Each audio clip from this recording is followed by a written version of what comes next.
Hey divas. Happy Sunday, Gorgianas. Hi everybody. Happy Sunday. How are we feeling? I slept in today, mamas. I literally woke up 2 hours ago. And it's 2 p.m. I really let myself sleep today, and I loved it. Hi everybody. Hi Fablewig. Hi Gansey. Hi Context. Hi Waste of Mime. Hey Sweeney. Hi Touchfighter. Hi Dave. Hi Psychic. Hey Luke. Hi Alex. Hi The Curing. How are you guys doing? Hope you guys are having a cute Sunday. I had a double coffee. A queen deserves her well-earned rest, period. Periods. But I've had a very eventful week. I've had a very, very eventful week. I've touched a lot of grass this week, and it felt really good. Not gonna lie. Every once in a blue moon, I'm like, touching grass and doing something outside of my bedroom actually feels nice. Hi, Adrian. Hi, Samuel. Clocking in. Period. We're clocking in. I have a lot of WoW story to catch up to, which I kind of forgot, right? I forgot that we're getting a lot of WoW story with the patch. Everything was so delayed that I just literally forgot that it even happened. So we're gonna do that today, and maybe a little bit of time walking if there's time, and then if not, we'll just do Resident Evil 7 and hopefully finish it, because I'm at the last part. And I want to finish that because I feel like I've not played it again for over a week, and I'm falling out of it. So let's just finish it, and then that chapter is closed. I need to touch grass, but that's another day's problem. Period. Thank you, Waste of Time. I don't feel like it at all. I'm feeling a little bit like, whoa. It's just that I've slept. I've also stayed up really late. So I stayed up the last 2 nights watching House of Dragons. And even though I told myself, because I just didn't have time to watch it during the day, right?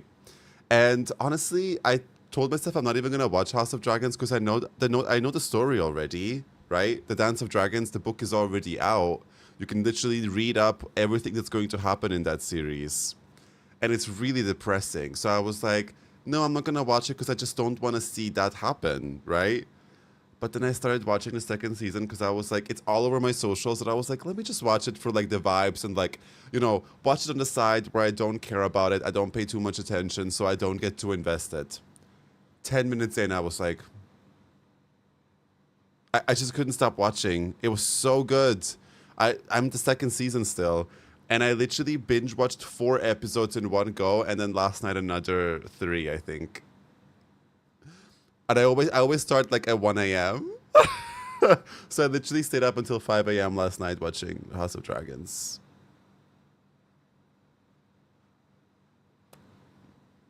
Hi Sips, happy Sunday. Work's been a mess.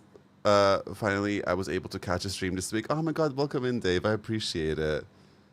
Remember to do the full-time working this week. Oh, I've already done that. At the beginning of the week. Hi, Ellert. What was your favorite in Game of Thrones? Marjorie. Until Cersei did what she did. Marjorie was my favorite. And I also liked...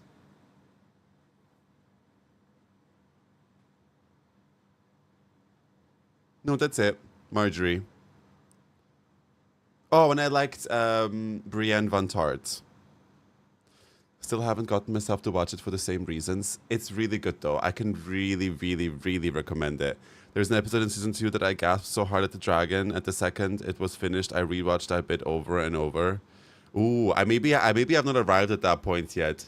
Is it the one where they battle? Where they battle?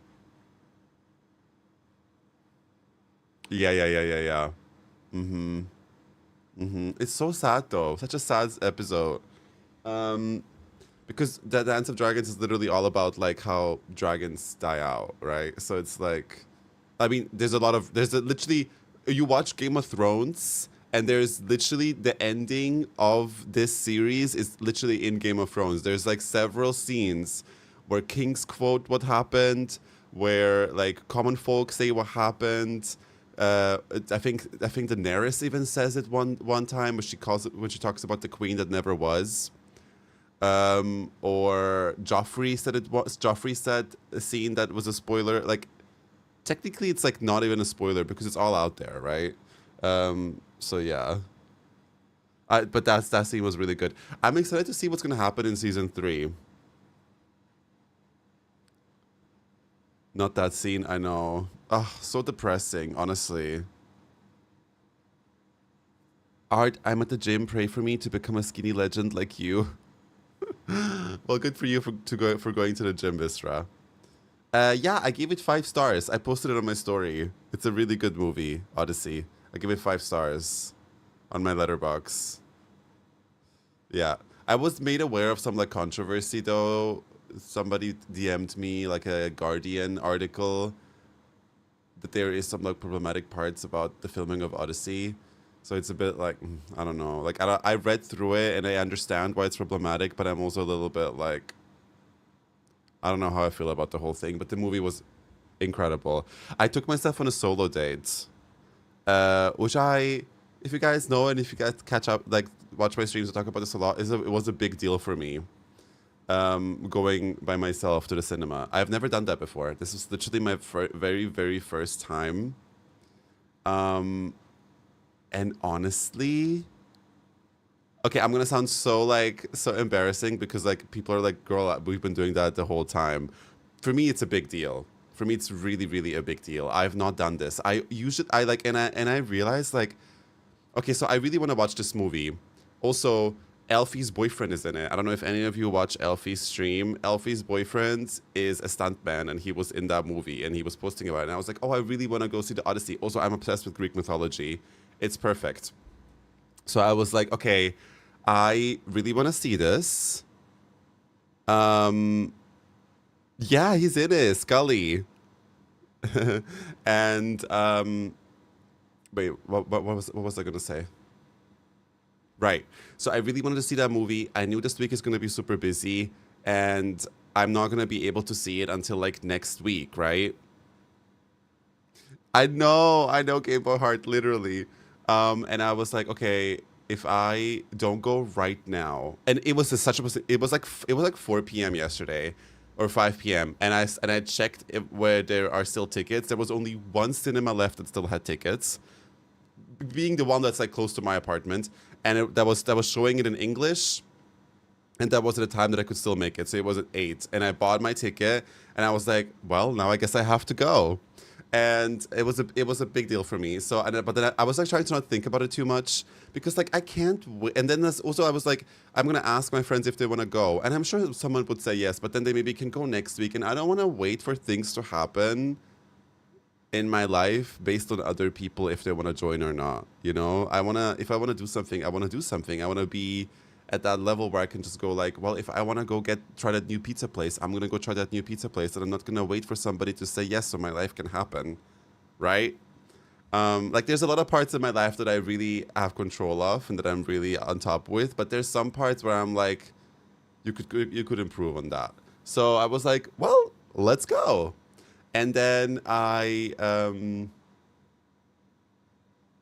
went there. I felt cute. I had a cute outfit that I felt good in. I walk in, and up until that point, I was like, girl, I'm so fucking confident. No one can come for me. This is so fierce. And I don't know why in my head I thought it's going to be not busy anyway. Girl, the tickets are almost sold out. What do you mean it's not gonna be busy? But in my thought, it was like no one goes to the cinema at Saturday night. Everyone goes out, right? Wrong. The cinema was packed, mamas. Packed. Okay? And I told you guys I'm also practicing like not being on my phone in public too much, like actually like being present and stuff. So I was doing it. I was like, not only was I getting fucked by my social anxiety of going somewhere alone, I was getting double penetrated by also not having my phone as a shield, okay? So I was getting raw dogged. Like, like, I did not make it easy for myself. Let's just say that. Also on a packed day of the cinema, like one day after the premiere, right? Crazy. Oh my God. Call me Daddy Lucius. Thank you so much for the 18 months. And thank you for the tier 3. I'm in absolute shock. Thank you so much. Thank you, thank you, thank you. I appreciate your support. That means a lot to me. Actually huge. Thank you, thank you, thank you. Leave you without lube? No, literally. Hope you're having a good Sunday, Lucius. So wrong. I always go on like Tuesday morning. Ooh, but we don't have morning showings in Vienna. I do it all the time. I'm going to see a movie alone is really good. You're just sitting out there, cute yap after with a friend, maybe. Yeah. I mean, yeah. Leveling an undead priest. Q, I love that. Are you doing it in time walking? So you got late and you went to see a movie. Good night. No. Girl, I wish. No, I did not get late. Well, no, joking. So basically, hate when that social anxiety kicks in. So walking into the cinema felt really good. Walking into the place where you order your popcorn, my social anxiety spiked so hard to the point where my body was telling me, you need to go, otherwise you will die. I'm not even kidding. So if any of you have social anxiety, you will be able to relate to this, but it can get so bad where your body will literally be like, if you don't go, if you stay here, you're going to die. You're going to die a cruel, painful, slow death if you go into the cinema by yourself. So I was like, oh my God, this is so fun. No, it was not. But then anyway, I was waiting in the queue. I was like, well, I'm already here. Like, if I walk out now, that's probably going to be even more embarrassing. Let me just stand here and live and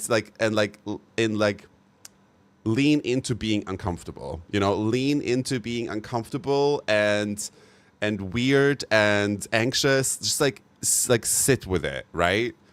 And I was like, yes, I'm gonna do it. Obviously, if you would look at me, you probably wouldn't have noticed that I was going through all of that. But in my head, I was going through it. So I was literally just standing there, like, and I'm not gonna be on my phone. I checked, like, I think I checked my phone once because I saw like where the cinemas are, like all the signs to which cinemas to go to, and I was like, oh, let me check which one mine is, and I like checked that. And then I was like waiting in queue, and I was looking at the people, and I was looking at the cinema in general, and I was like, I like noticed so many things I've never seen before because I never look around, right? I'm always so like either with a friend or on my phone or so. And then I looked at like the people and everything, and I think I've noticed other people that were there alone, right? So then obviously that made me feel a little bit easy. Like they made it feel a little bit more comfy because I saw other people were also alone.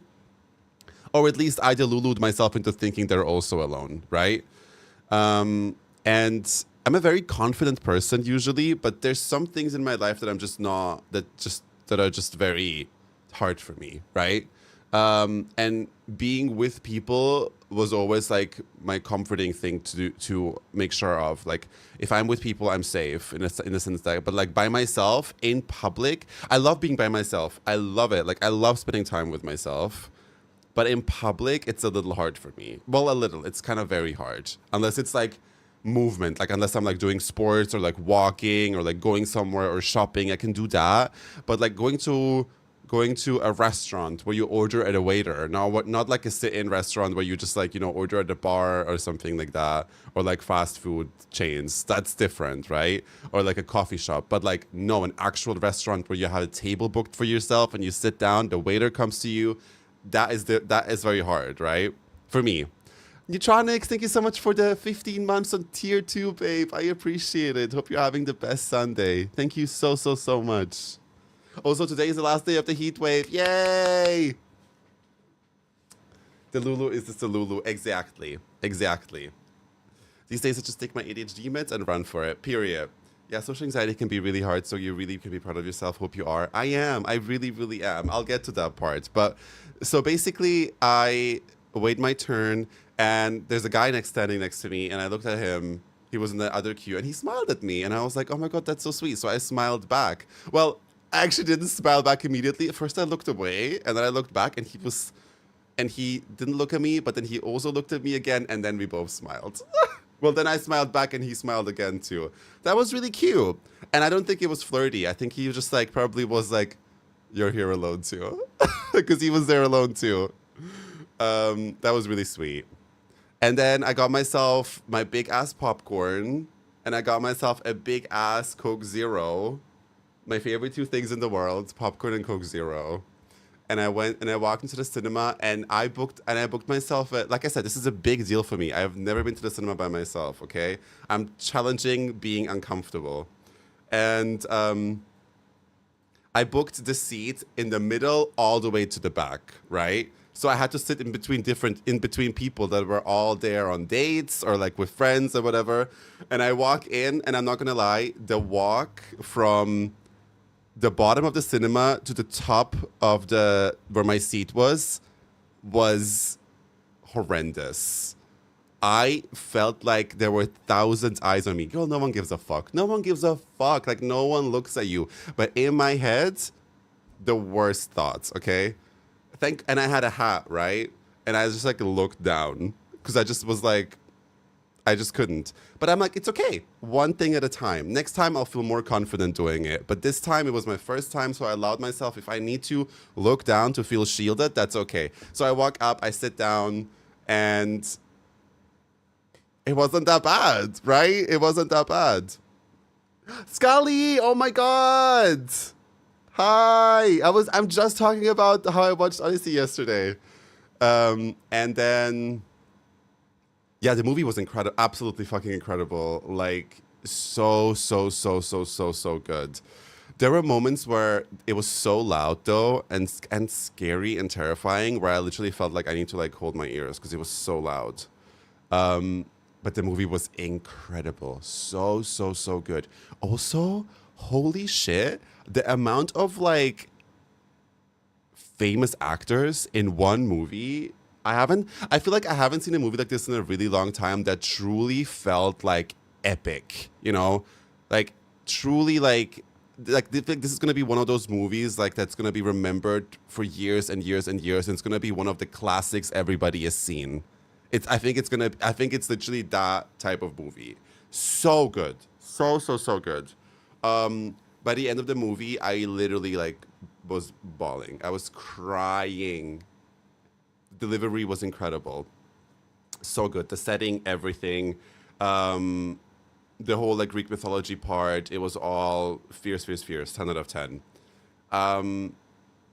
Yes, really. And it felt scary at times too. Like they really made his travels feel like terrifying and scary, and like, you know, he's like exposed to like the God's will, and it's just like, oh, so good.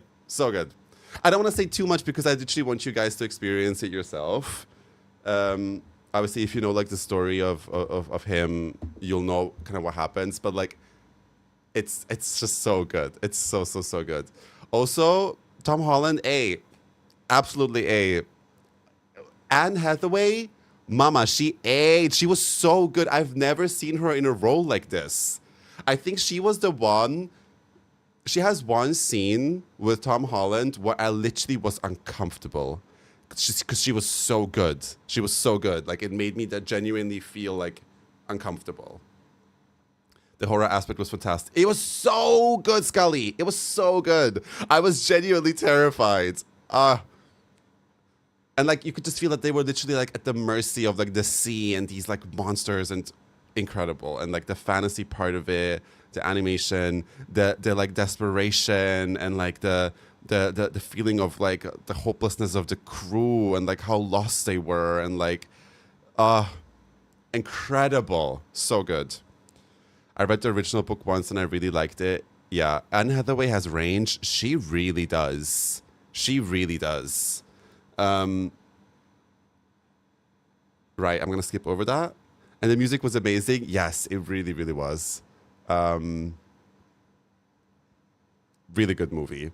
It was one of those movies where you like walk out of the cinema and you like Google a million things because you like want to find out more background about like, you know, the characters, the gods, so good. So good. But yeah, anyway, walked out of the cinema, didn't feel uncomfortable, Well, no, not really. I didn't feel uncomfortable, to be honest. And then I like walked through the city. I took like it was like a 45-minute walk to my apartment, and I was like, I'm just gonna walk. And then I bought myself cigarettes and smoked a cigarette and walked home. And it was so nice. Listened to music, and I was like, well, this was great. I actually really liked spending time with myself. I really enjoyed that. And I was like, I'm gonna treat myself to a cigarette and walk through the city with my boots and my cute outfit and my cute little bag. I did feel a little bit bloated from the popcorn because I had the XL popcorn. I was like, bitch, I'm gonna treat myself, okay? But I genuinely really, really enjoyed it. I can absolutely recommend, and I gave it 5 stars on Letterboxd. This ancient Greek story makes me want to smoke. No, literally.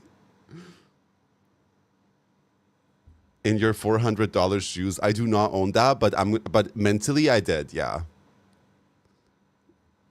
Deserved main character moment, very much. Emotional support popcorn, yes. Gotta get the XL or it will be gone by the time the preview. No, exactly. Exactly. I need my popcorn to be so salty and so much until my lips are like swollen and hurt. Yeah. Yeah. Exactly. No, it was really fun. It was really fun. And I do feel like on the scale of solo dates, I'm assuming that going to the movies by yourself is probably like the easiest, right? Because it's like you walk in, it's dark, you walk out, and that's it, right? I think the scariest part was waiting in queue for the popcorn and walking up and walking to my seat. But like I know when I go to the cinema, it's like I don't look at people. I don't look and like scan if anyone's here alone. Like I don't do that. So like why was I worried about it, you know? And then also like I remember seeing like I don't know a guy or like anyone at a bar, and I would realize that they're by themselves. And old me was like, oh, they're by themselves. Like I kind of feel bad for them. Oh, but why? That is like a me problem. They're having a good time. You know, this is all about me. This is not about them, right?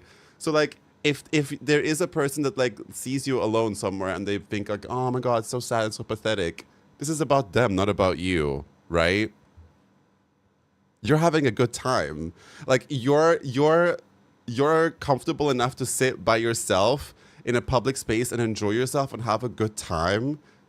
And that person probably won't. And that's actually really sad. So this is all about them. Not it has nothing to do with you, right?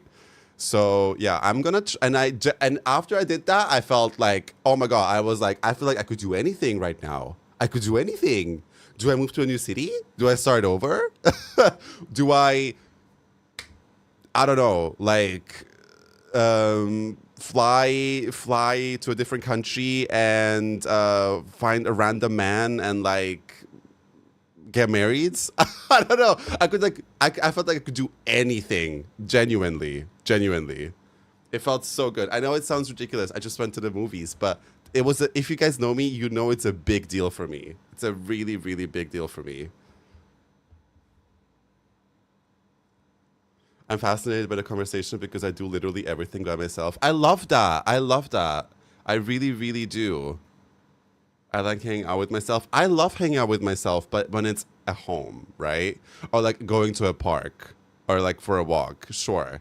But doing things like that was always really hard for me. And now I did it for the first time properly, and it was a big deal for me. Can't wait to tell my therapist. Just post it on IG so we can keep up. Period. Of course, always. Pushing those boundaries, exactly. I want to talk to you, Scully, and like ask you about everything, how it was, filming it, being there, what was it like? If you're allowed to share, obviously. I would love to know everything. I was looking for you all the time. I was like, wait, there, but everything always happens so fast, and like there's like a million things, and I just like sometimes I could, but I also imagined you probably looked very different from what you usually look, right? So it's like, where are you? Thank you, Trach. Kind of need to go out myself, not gonna lie. Yeah. Um, I think the hardest thing, I want to do more stuff like that. The next thing I want to do is like go to more solo dates. I want to do more solo dates. Maybe not like every week, but like at least once a month. I want to do like a solo date and do something that I would usually not do by myself, right? Eventually, I want to be able to go to a restaurant that I always see like restaurants I want to try, but like getting like, and then it's like I have to like, I have to ask a friend if they want to join, like, and then like maybe someone wants to join but they can only do this week, and then you can't do this week, and it's like a whole thing. And now I want to come to that point where I'm like, oh, there's a new restaurant in town, is there a table tonight? I'm going, right? So I want to be able to do that eventually, but I'm not going to push myself too hard. Like that's going to be probably the hardest part for me. But yeah, I'm very excited to do more stuff like that. I'm doing a Scully stream soon and people will be asking questions and I will tell stories. I love that. Yes. Let me know when it is. I'll be there. I really, really want to know more. Genuinely just still so in shock about how good everything was. Absolutely not. That's a big deal for yourself and not necessarily the situation itself. Yes, exactly. Being able to go alone is real freedom. It is such freedom and it's so powerful too. It's so powerful, right? Like, why wait for your life to happen based on if other people are going to say yes and if they want to join, I mean, yes, I could have asked a friend yesterday if they spontaneously want to join. But if they would have said no, I would have not gone out. So I was like, no, I'm just going to go. And it's like so spontaneous. It was 2 hours before the movie. Just go, right? And I knew I would have not been able to see it for the rest of the week. And I really want to see it. I don't want to wait. I want to see it now. So it was like the perfect moment. But yeah, I had a really good time. What else did I do? Saturday I went for brunch.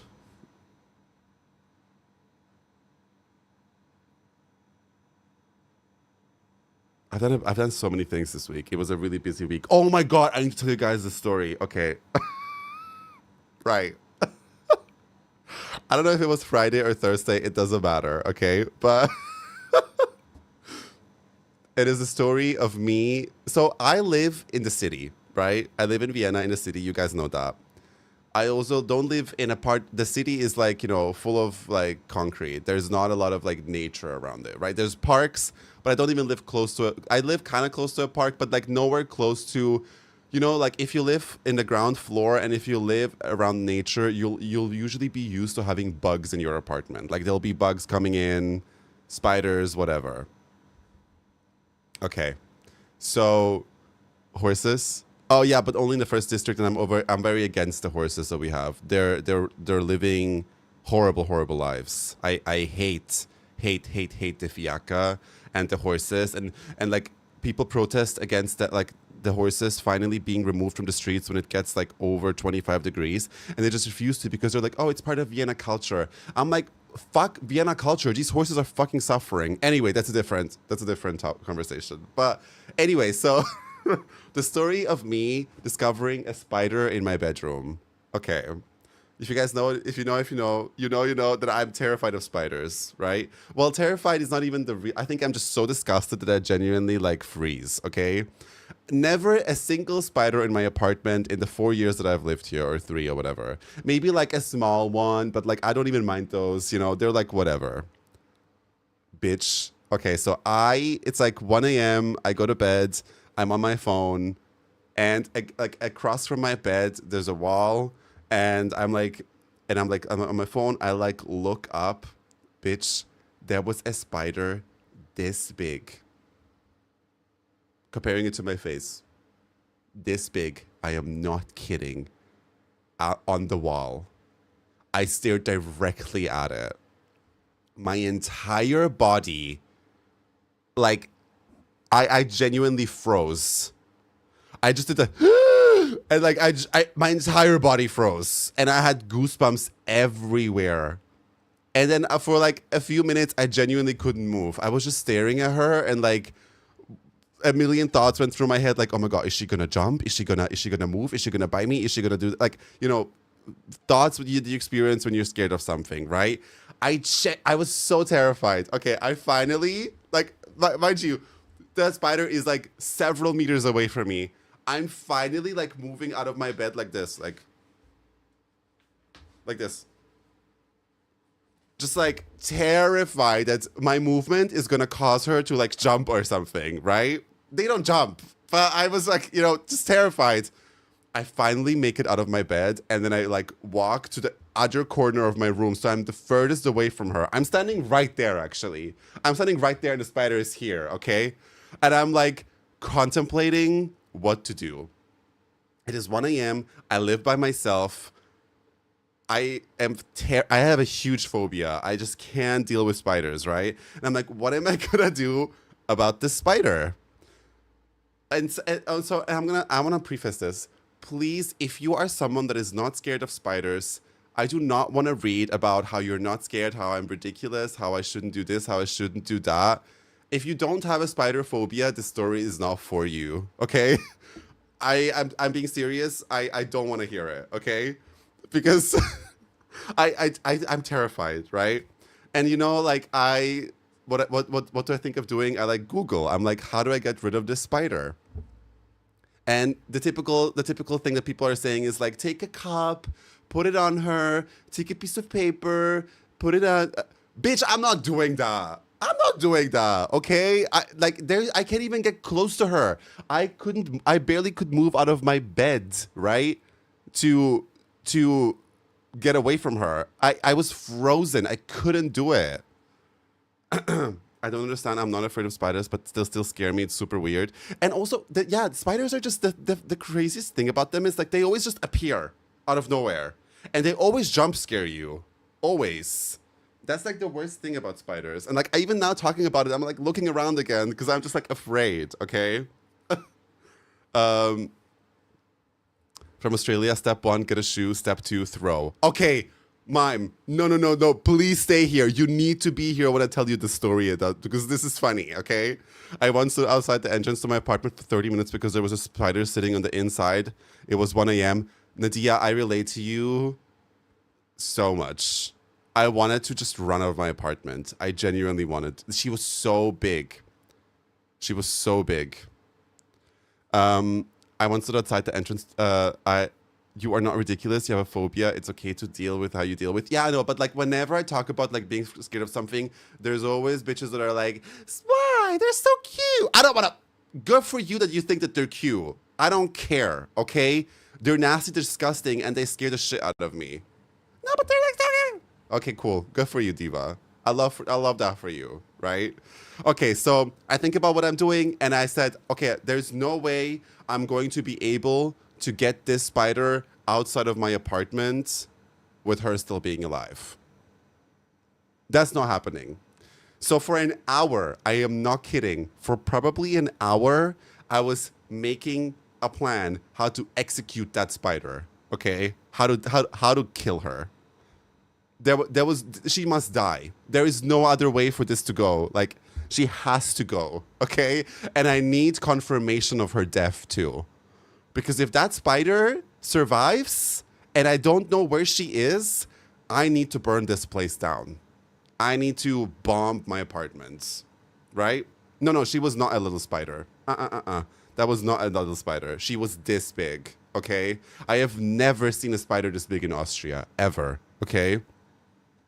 She is also not moving. The entire time of that hour, she did not move. Guys, also, it's been an hour. Mind you, I am already exhausted. I want to go to bed, but I can't. I literally can't move out of. I can't move away from that corner. I was afraid going this way. Here is the door. I was afraid that if I go this way, she might like run to me.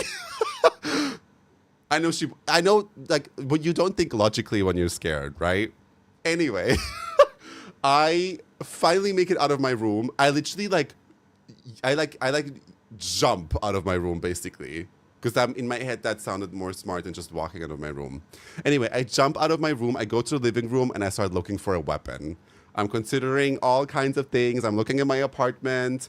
I thought about, you know, using a like the Hoover. What is it called? The thing that you do the the sucky thing. What is it called in English? A vacuum cleaner. Thank you. I was thinking about using that, But then I looked at it, and the pipe is like not too. It's like not wide. So I would actually have to like hit the spider on the spot, and she is bigger than the vacuum. She's literally bigger than it. So I would have to hit her on the spot. If I just missed a little bit, she could just run away. So that was not an option. That was not an option. I needed an option that is going to at least guarantee me for 95% that that spider is going to die, right? Like I need to find a weapon and a way to murder her that is going to guarantee her death. That there is no chance of failure, okay? So that was out of the question. Literally looked for everything I could find. And then literally another like hour passes. Mind you, it's been 2 hours. I walk back into my bedroom to like look if she's still there. That bitch moved. She fucking moved. She didn't move to like a completely different place, but she moved up the wall. So she made it even harder for me to hit her. She was at like she was at my, if I stand up, she was below me. But now she was almost on the top of my wall. Okay? Mom, please don't say that. I genuinely am getting scared just reading that. I also looked up spiders do not have the same consciousness as humans. They do not understand fear. They can only react out of instinct. She went to sleep. She was tired too. No. It's like she moved, okay? So I'm like, okay, bitch, it's now or never. That spider wants to move. If I don't do something now, she is going to disappear and I'm not going to know where she is and I'm not going to be able to live in this apartment anymore. I run back out again. All of a sudden, I'm brave. I take a shoe. I'm like, right. A shoe, I can take it. I can take the inside of the shoe like this, and the flat surface can just hit the wall, right? I jump on my wall. By the way, I'm just in underwear. I went to bed, right? So imagine me, a 6'2" man, standing on the bed with the shoe, like, against the spider. Like,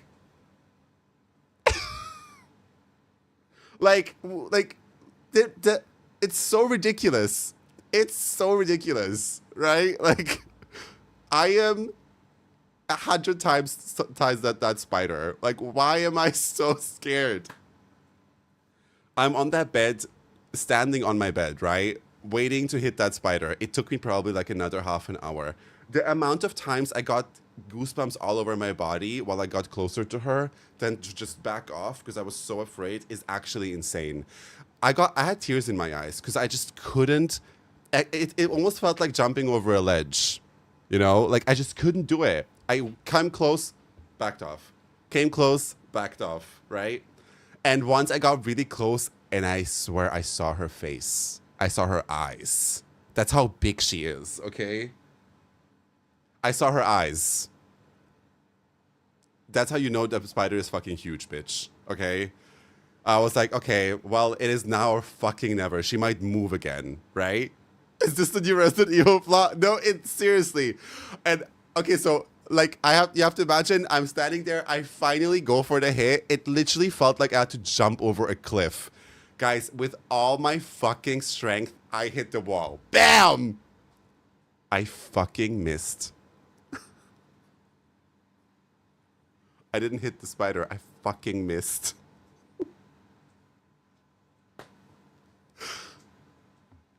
Like, truly the worst thing that could have happened. Not only have I failed to kill her, I have genuinely just completely missed, okay? That fuck-ass spider moves, right? But she doesn't, like, move far away. She literally just does, like, she just, like, moves to the side. Very quickly, mind you. So quickly. And then, after she moved, like, mind you, these were like, not even like full seconds in between all of that happening. She starts like moving her legs slowly up and down, and I am getting like the fear I felt in that moment. I instantly go, no, hit again, it's now or never. I hit her again with all my might. I hit her. I actually land a hit on her, and she falls. And I think, okay, she's dead. She's dead, right? Like I hit her. I fully hit her, like full on. She like crumbled into like a ball and she fell. And I look down and I'm like, where is she? Where is she? She's gone. And I'm like, okay, no, she's there somewhere. She's there somewhere. I get down from my bed. I take the vacuum cleaner and I like vacuum everywhere and I'm like looking for her. I couldn't find her corpse. I can't find her. So I kind of know that she's dead because I literally hit her full on with my shoe and she crumbled into a ball. And she fell. And I don't know where she fell. She might have fallen. Like, I've not checked everywhere because I can't move all my furniture. She might be like underneath somewhere, but I've checked everywhere, okay, that I can check.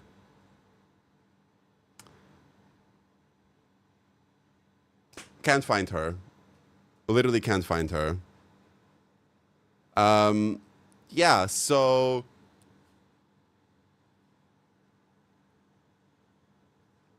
she might still be alive. She might not. In my head, I'm just telling myself, I'm being rational. I'm like, no, she is dead. She's not on the shoe sole. That's obviously the first thing that I checked. I saw her fall, right? And guys, I'm being honest with you. Please don't try to scare me and tell me like stories that are ridiculous to scare me even more. I genuinely don't like it. I'm gonna not read that message. Please don't do that. The first thing that I do is like I Google. I'm like, so if I hit a spider and I break her leg, because I think I broke her legs, right? And I felt a little bad.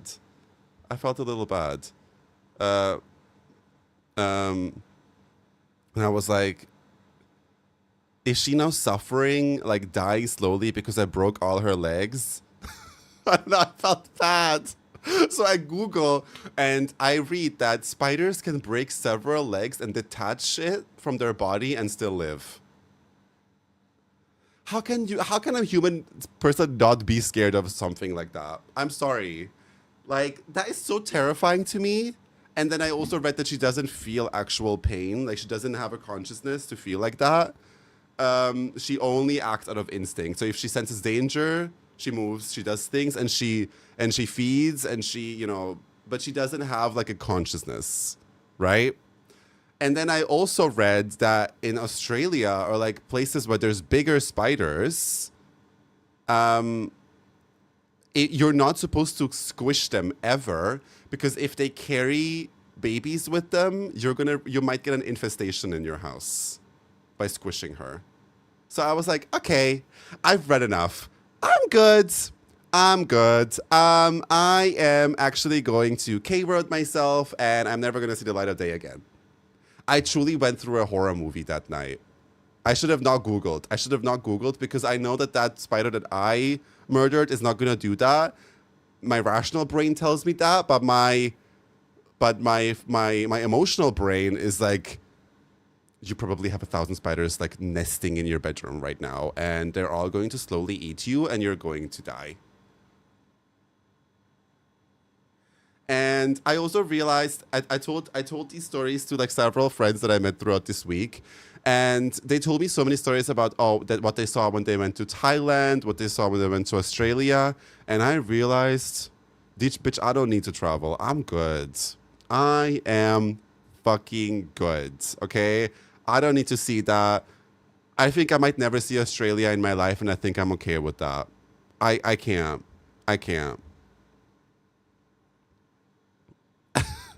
You need a cat diva, they'll take care of it. Yes, my dog, even in my parents' house, would always like eat the spider. Waste of time, thank you for the 6-month Prime. You have been very brave this week. Oh, thank you. Thank you. You don't have those kind of spiders in Austria? No, we don't. Like, this is probably the biggest thing it gets with the spiders in Austria.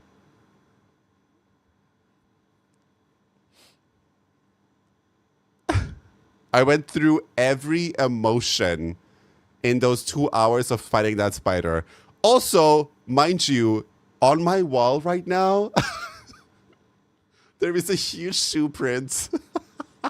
It looks like somebody walked in my wall, especially because there's two, right? So it's like, It looks like somebody walked up my wall.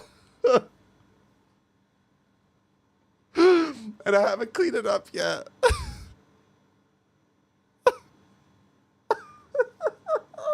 I told my parents and they were like, this is so ridiculous. Like you're 6'2", and you fighting that spider is like you went to war. Like, can we please have a search for the spider body stream? Absolutely the fuck not.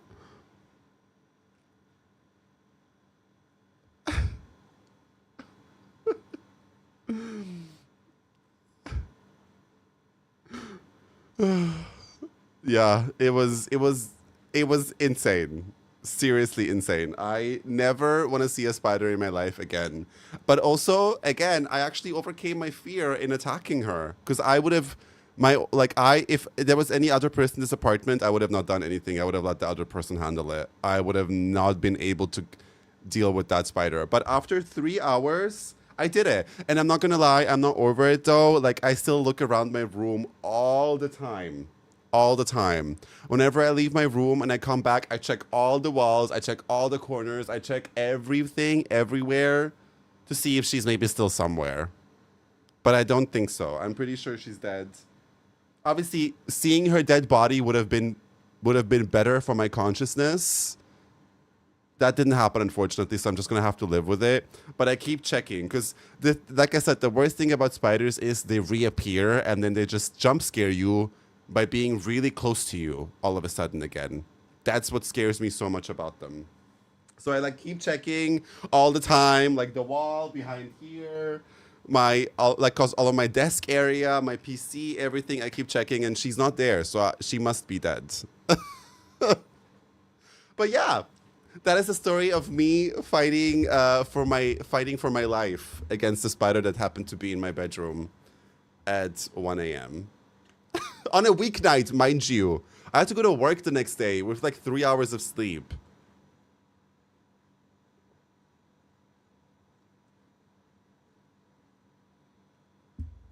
There are gadgets that's supposed to keep spiders and like small rodents away. Maybe that's a thing you could look into. But the problem is I never ever ever ever had spiders in my apartment before. Ever. Like not once, right? This was the first time. And the first time had to be the biggest spider I've ever seen in my fucking life. Guys, she was so big I could see her face. Like that's how big she was. There are like gadgets that's supposed to keep next stream Art's going to take a flamethrower to Arakara. Not gonna lie, I considered fire. I considered killing her with fire. But I googled and they do not recommend killing her with fire because she needs to stand in the fire for at least 5 seconds to die. The second she feels the fire, she's just gonna run away. Like the fire can even touch her. She will just run away.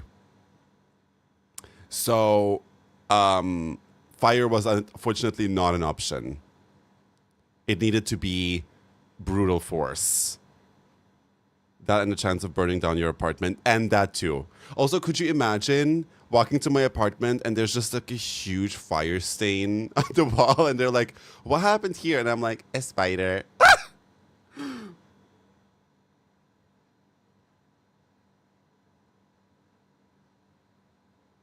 Fun fact, many tailors live with spiders so they can eat moths or eat fabrics. I mean, I know people are like, no, but like spiders are like so great. Like they're pest control. I'm like, I don't give a fuck.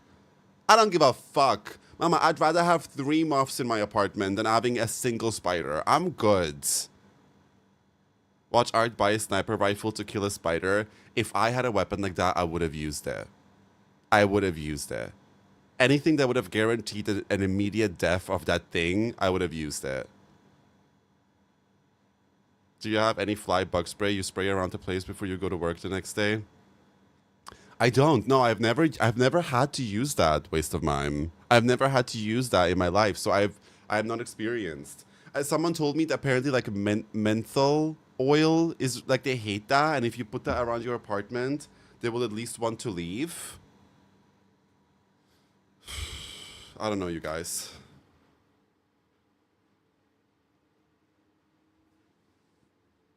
Aren't there certain plants that keep spiders away? Maybe. I don't know. I need to look into that. But no, I'm getting grossed out again. I'm getting grossed out again and like getting goosebumps all over my legs again. Ugh, gross. So fucking gross, you guys. I can't even explain.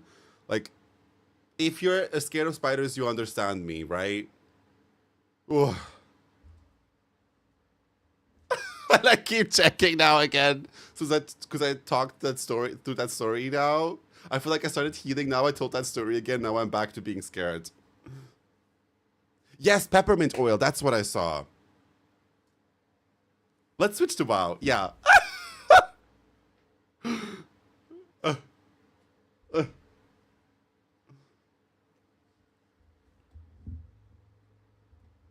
But you guys can probably understand now how scared I am.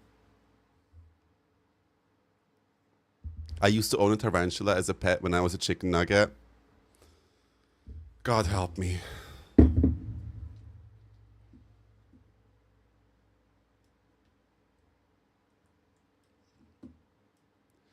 I could meet the love of my life.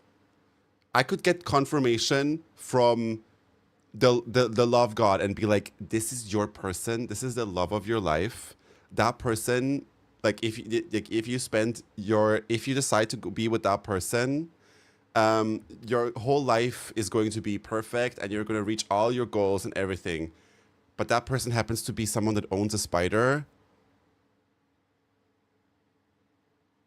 Blocking them. Never want to see them again. I'm good. I'm good. No, thank you. No, thank you. Absolutely not. No, thank you. I also Googled what's the country with the least amount of spiders. The more north you go, the better. So maybe I'm just like meant to live in like north of Norway or something. Or go to therapy for phobia. No, thank you. I really like you can't I'm also half joking, by the way, so coming up with rational solutions isn't really the move right now, babes. But I appreciate it. How high up are the footprints, by the way? They're really high up. It's like right there.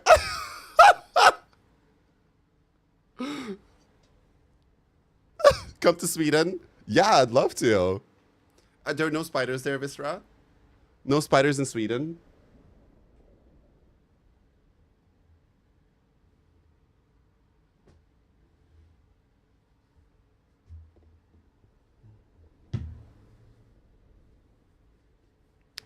My main takeaway is you need to work on your shoe aim. I need to work on my aim when it comes to hitting the wall with my shoe. Agreed, yeah. Oh my god, Demeternov, thank you so much for the raid. Welcome in, everybody. Hi, how are you doing? How was your stream? Hi, Erethan. Thank you for coming in. I appreciate it.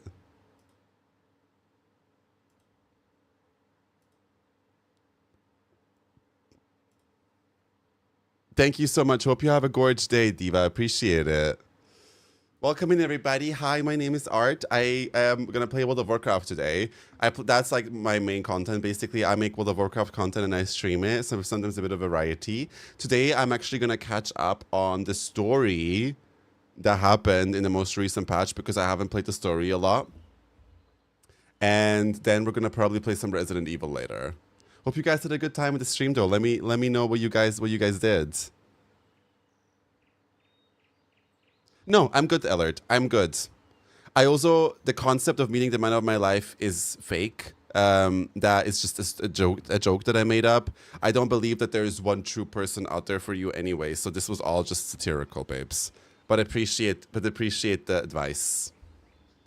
Never considered going to therapy.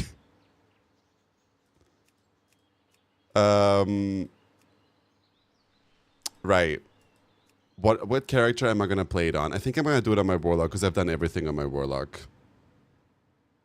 Hi, Tomek. It's good you're joining now because I told an extensive story about me fighting a spider at 1 a.m. in my bedroom.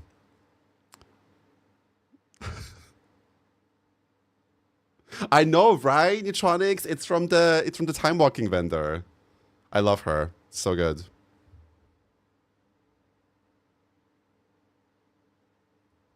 Who won? I kind of won. But I never found her corpse. So maybe she's still alive. But I choose to believe that she's not. Sorry, just had to check. Just had to check really quick if she's like on my leg. Right. Okay. Oh my god, there's 5 chapters? Hi, Oso. How you doing? Wait, there's 5 chapters. I'm kind of gagged. Okay, we're going to turn off music for this part just so we can, like, you know, look at the cinematics. Because I know that there's cinematics and everything. I have no idea what's happening. All I know is that it's something about the Heron ear. And the trolls, obviously. We'll see. Only 1 is available for now? Oh, okay, good. Because honestly, 5 chapters would have been a little crazy. Honestly, same, Neutronics, and I think that's not on you. That's a little bit on Blizzard, because releasing a patch and then having the story happen 3 weeks later is a little weird. So, I think a lot of people are surprised at their story that happens now, because it happened like weeks after the patch released. Oh, Art, I finally reached my 3K Mythic Plus. You were right. I just had to push my hole and get through it. Period, Theo. Congrats, Diva.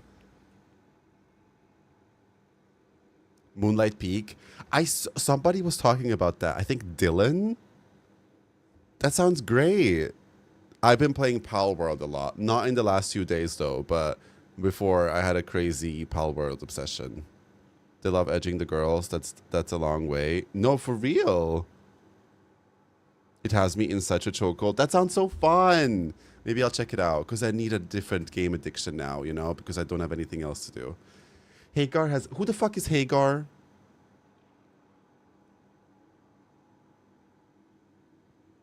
Hagar has a message she believes the elves and trolls of Azeroth all must hear. She has been sent to call the leaders from the elven and troll vibes to come to Harandar. I have come here to ask the Blood Elf to join us, but you should be there as well. You have been with us through so... Maybe because I'm also a Blood Elf. The route race from Silvermoon would be the fastest way.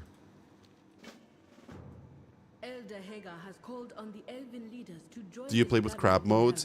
I think I deactivated it because the crabs also scare me. It would be an honor. We will join you as soon as we can.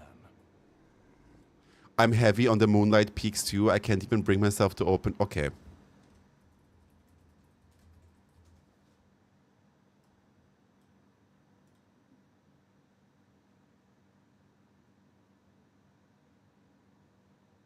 What? Geschenke? Ah. That looks really cute. Is that like... Dylan told me it's like you're a vampire and like you have a farm. Oh.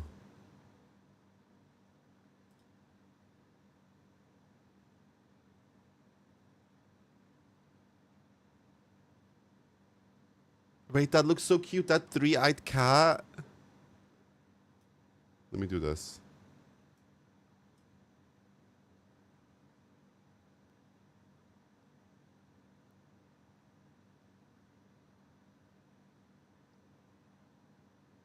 Animo? I've heard of Animo, but it's not out yet, right? Oh, Art, we'll have to do a dungeon later for the main quest. Can I join? Because I still need to do Mezara Caverns to finish that quest. Yeah, sure. Sure, once I get to that part, Theo, you can join.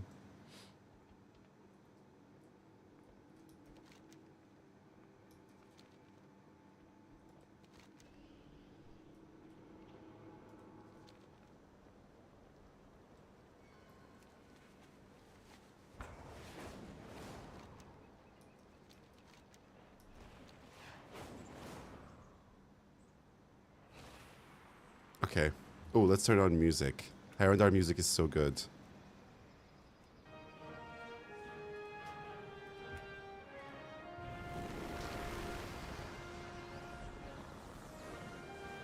Sure, Samuel. Anyone can join. Well, 5 people, 4 people. Good. You are here. The elder.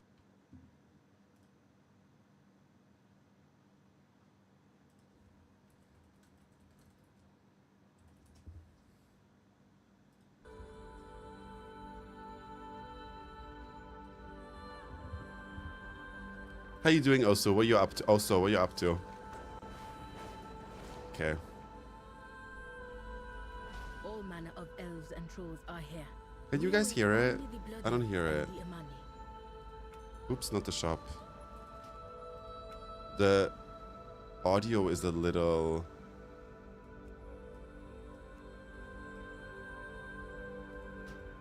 You hear it? Oh, okay, good. So, your path leads you here. Hagar. Oh my god, you get a mount. Hagar requested that we invite to this meeting all of the trolls and elven leaders we know. It was not easy to convince them to come. There are some past grievances between these groups. Some. Hagar hopes to overcome these divisions. As we wait for the others to arrive, feel free to speak to the other delegates.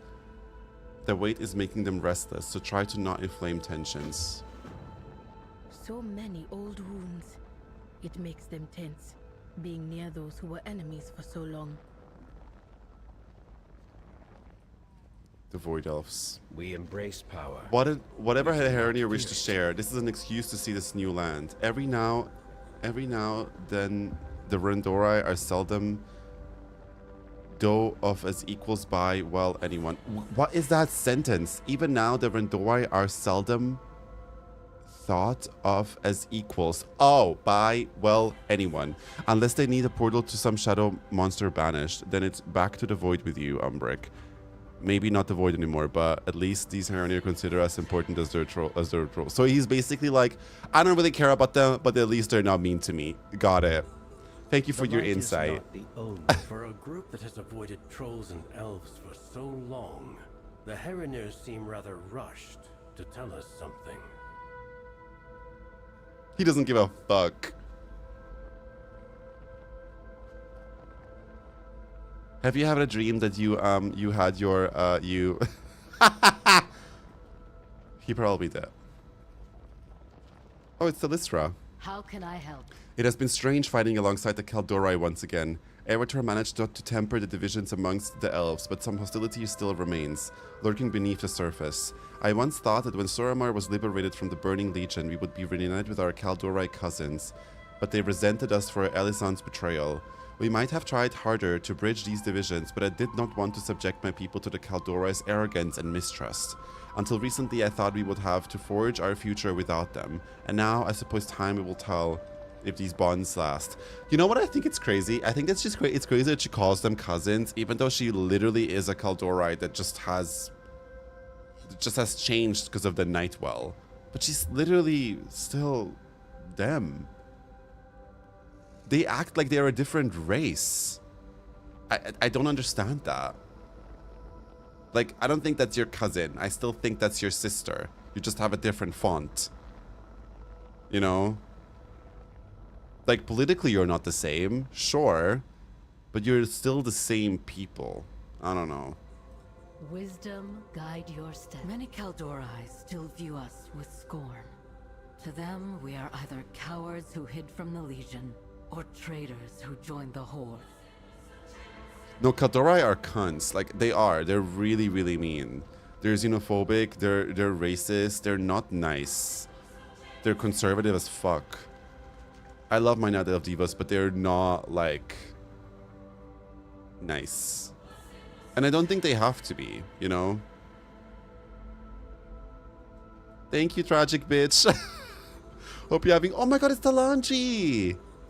I will do whatever I must to keep. I know my little of the people safe. Heronir beyond the reports from the Horde Council. They seem few in number and disorganized, unlikely to be a threat to Zandalar. Still, let it not be said that the Queen of Zandalar is not too proud to answer such a call. I know some of them wish to join the Horde, and they will know we return respect when it is shown to us. Why did you bring so many troops? So many? It's a fraction of my honor guard. If anything, I brought fewer. The Zandalari are proud people, sometimes so proud we believe we were invincible, no longer.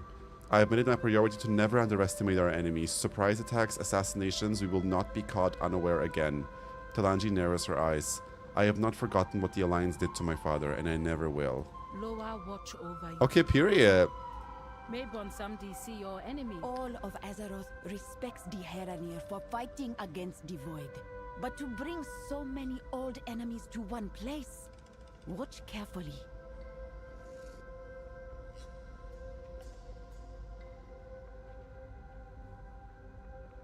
Seems like nobody actually wants to be here. Marisa. Baladash, Malana. I have had my differences with many of those gathered here. Those Blood Elves refused to... The Blood Elves refused to let me come home and sided with our enemies. But we found a way to move forward, to work together against Alataf and her minions. But the Amani, they have been at our throats for so long. Everyone in Quel'Thalas has lost friends and family to Amani access. How do you forgive? I know their leader fought to liberate the Sunwell, and the Lady Liadrin has vouched for them. Despite this, I don't understand how Liadrin can set aside her hatred. Verisa snorts. I have not. I do like that they're still not over this. Like, you know how everybody was like, how are they all friends again? I do like that this is being shown to us right now. Fight well. I am told the Amani have been invited as well. Do not expect me to break bread with those murderers. Damn. Rokan. Hey, what you got, boss? The Bloody Elves having history with the Amani. They not the only ones. The Darkspear have always been smaller tribe. We got no gleaming cities or glorious armies. Tribes like the Amani, Gurubashi, and Drakari all had empires. To them, the smaller tribes were easy pickings, either subjects or victims. So tribes like Darkspear, we got kicked around, pushed aside, and left to toil, even by the Zandalari. That was why we joined the Horde, not just for the protection, nah. Thrall saw us as a vital part of the Horde, not just another tribe to conquer. Now, none of them got empires, but the Zandalari, it was clever that the Heranir only invite a few tribes, or some might look for payback. And don't be getting mixed up in that. The Darkspear spilled blood with some of the trolls and elves here. But I'd be willing to set aside old rivalries for the common good. Verisa sure demands a lot for doing fuck all. No, but I think she's actually, that hatred that she has, I think makes more sense than what Liadrin's doing. And like, Liadrin has literally like lost so many. Doesn't she lose her parents to the Amani trolls?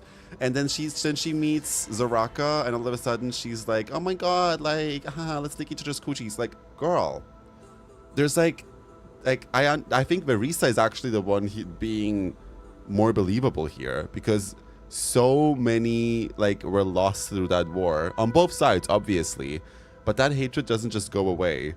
And then for Liadrin, out of all people, to all of a sudden be like, oh my god, yeah, we're like besties, that is a little weird, you know? So I do understand her. Chandris.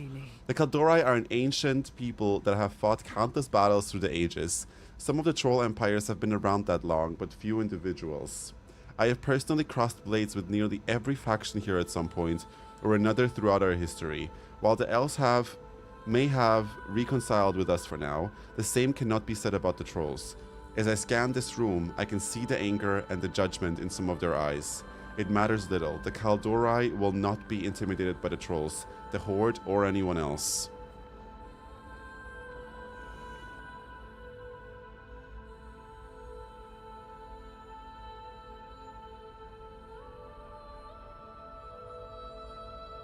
Yeah.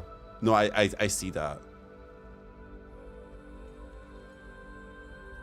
We will find the answers we seek. The Kaldorai will do what we must for the preservation of this world and the protection of our people.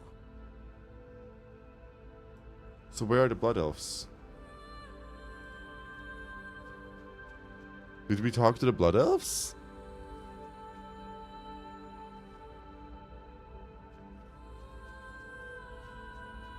Am I crazy, or did we not talk to the Blood Elves at all?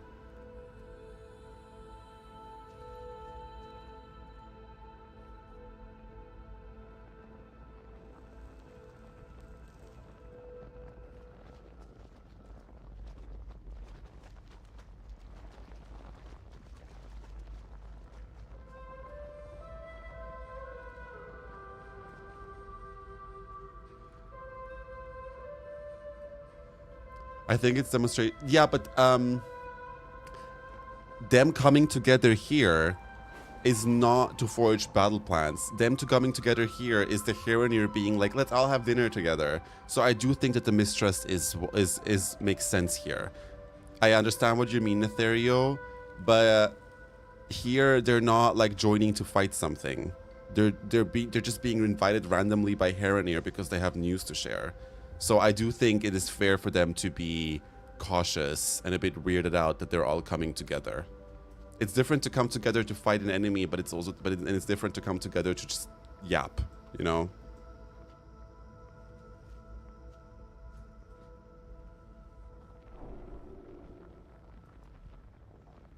Once you talk to the old Kia Heron, not the Kia. Oh, here we go, cutscene.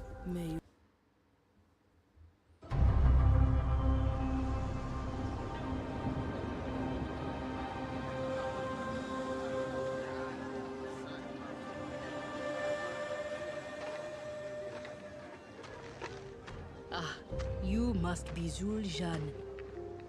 Welcome to Herinda. It is an honor. Why have you asked me here? Mother Hagar has asked many to come. Both trolls and elves. Lorthamar, this is Zul'Jan of the Amani. Zul'Jan, this is I know who he is. Bold of the Amani to send the one who raided our forest as their emissary. Your forest? You're lucky I haven't cut your throat already. There will be no violence in this place. Welcome.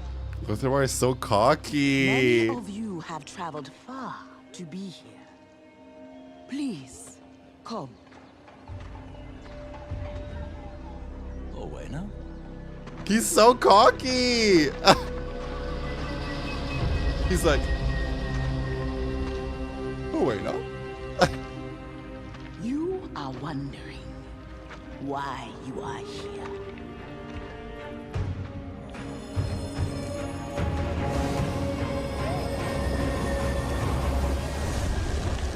Generations upon generations ago, we Haranir stalked the forests of the world above until we heard the call of our goddess. Seeking her warmth, some left the forest behind, vanishing deep within the sacred hollows of the world.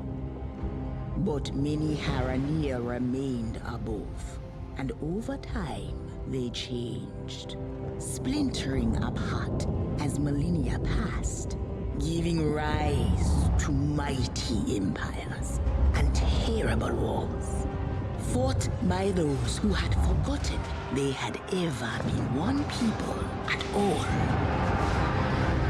What? But here we are, together. Elves, trolls, and Haranir. We are all the descendants of one lineage. We are in I thought essence trolls were the first one people. people. And now, we can be so once again. Lies.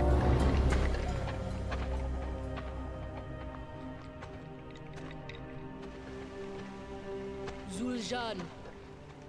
Kin to elves? It cannot be. What do you, Haranir, know of my people's history? Our triumphs? Our suffering? I understand this is difficult. If you are willing, I could show you proof. And perhaps a path forward. That makes no sense. I thought the trolls were the first people. And then didn't like some of the trolls like get to the moon well, and then another part like went to the roots because they heard the calling of their goddess, and that's how they turned into Haranir, and these turned into night elves. And I thought that the Haranir are like in between night elves and trolls. I didn't know that. What?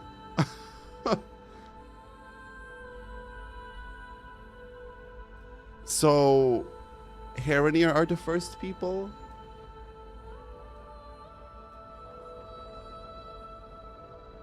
That's a big change of the lore that I thought so far. Well, isn't that what they just said?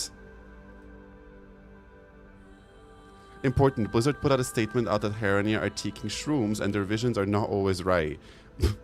Okay. Which means that the visions that this girlie is showing are drug visions and not the actual lore. We still don't know how trolls and Herenir and elves came together, but she is showing how Herenir believe it's come together.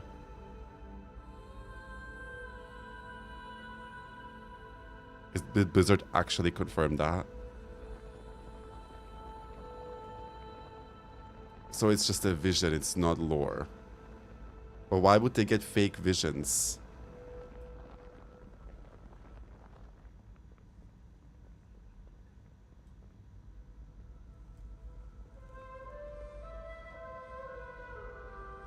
This is their myth. This is how they perceive it. It's not fake to them. Aha, okay, well that makes sense.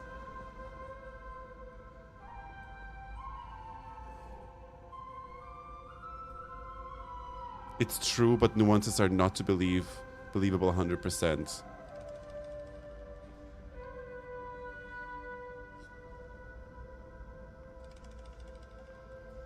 I thought that we already know how the elves came. I thought that trolls were the first people, and then they discovered the moon, the moon well, right? And then that's what turned them into night elves and gave them arcane powers. Well of eternity, yes, exactly. And that, but half of them, before they could fully turn into night elves, learned about this goddess that's calling to them. And these people went down into the roots where they were following the call of their goddess, and that's what turned them into Herenir, which are like dark trolls, like dark elves, basically. That's how I understood it. But why is there a probably now? I thought that was confirmed. That trolls were first and they became elves. Night elves then became blood elves by leaving the Well of Eternity and getting close to the Sun Well, and that's what turned them into the High Elves. Troll's lore even says that they weren't the original race. Really?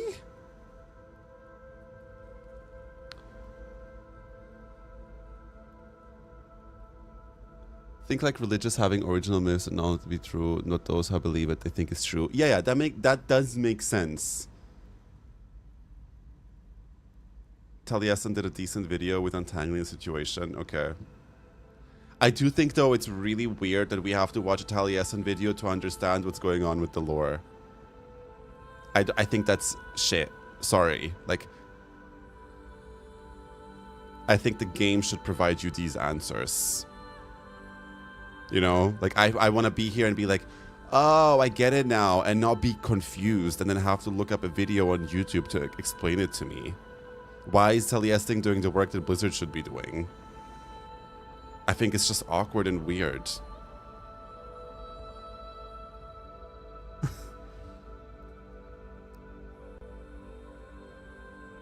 I love Tally's breakdowns.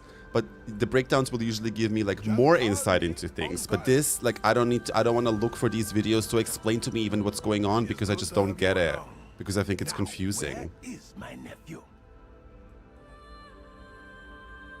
The game is providing, but people are interpreting everything as hard fact when life and the world isn't like that.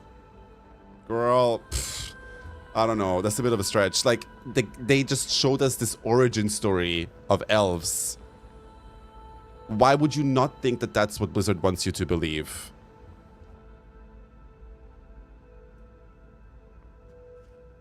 No, I'm not saying that they should provide me answers, but they are... We weren't looking for this answer. Nobody was looking for this answer. They showed us this out of nowhere. We were not looking for the answer, right? We already knew. So this is just a little random, in my opinion, even, you know?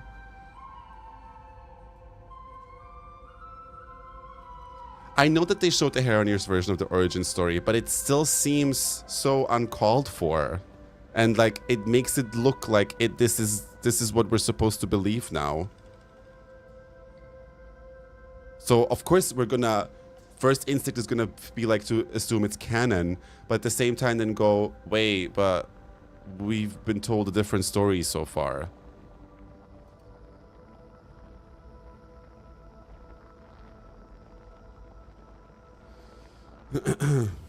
I think it's fair for people to be confused, and fair for them to believe the narrative that the game is showing them. I don't think that's crazy. Like, you can't expect every player to be like a lore expert and be like, oh no, but like there's more to the girl. We play this game, we watch a cutscene, and that's what we believe. Like, that's how most players operate.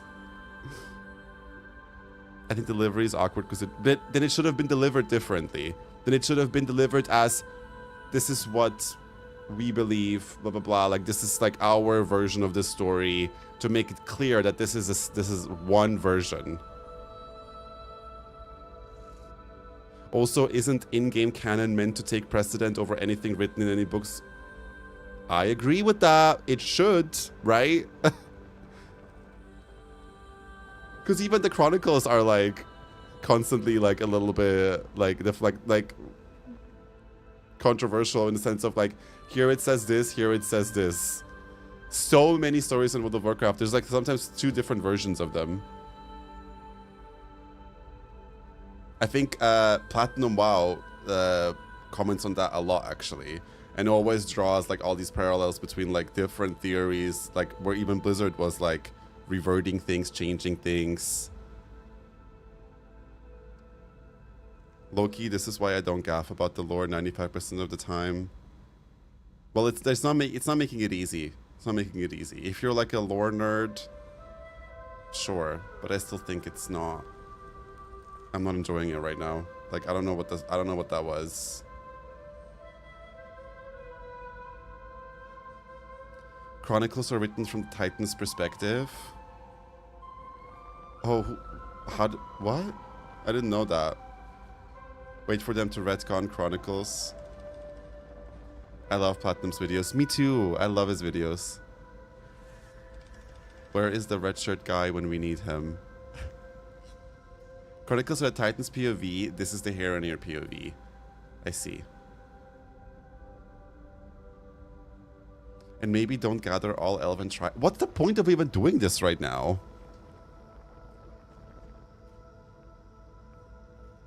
Especially if...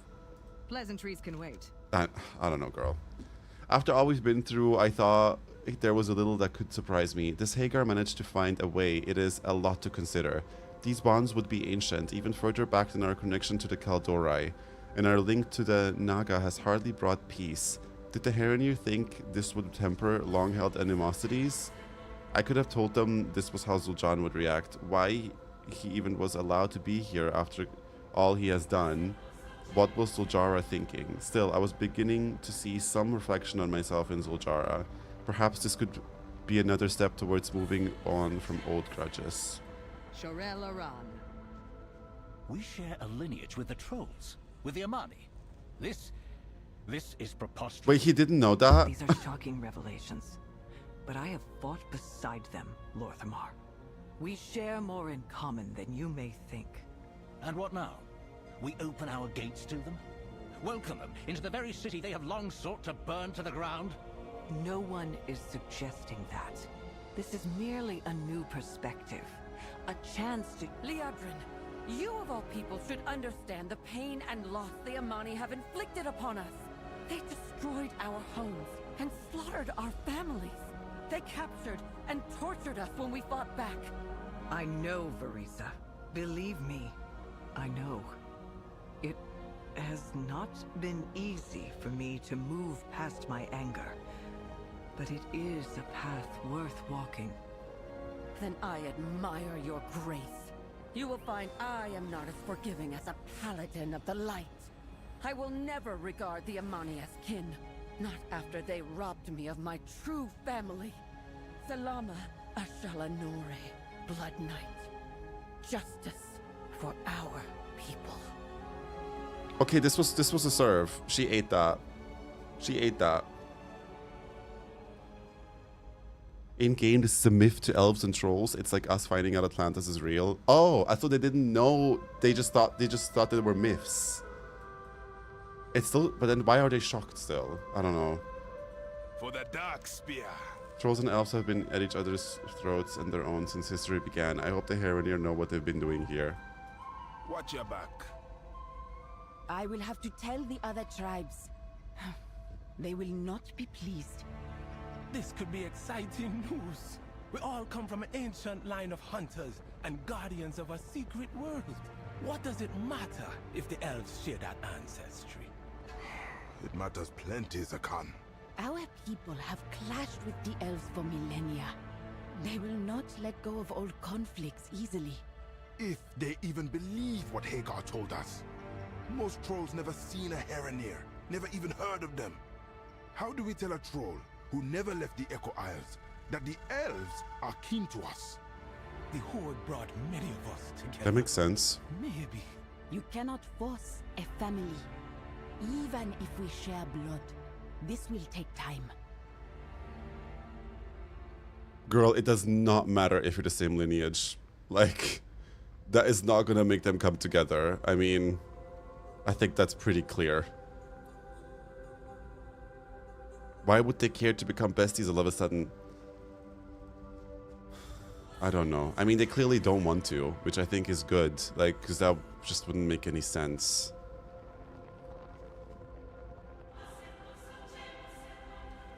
Is there more? Speak to Zul'jin. Okay.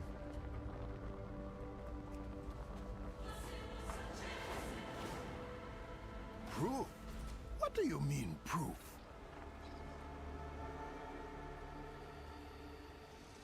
Hashura.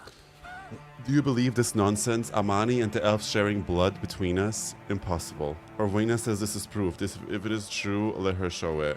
Friend of my sister. Let's look at that proof, Diva. How do you know Hagar speaks the truth? We must go to the Den of Echoes. Follow me. Isn't the Den of Echoes supposed to hold in like memories of Azeroth? So is it all just a fraud then? Is it lying to them? Is it showing them fake visions? Also, why would it do that?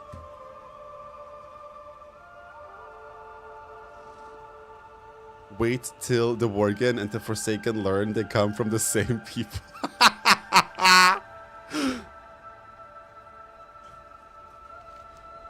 These are shocking revelations.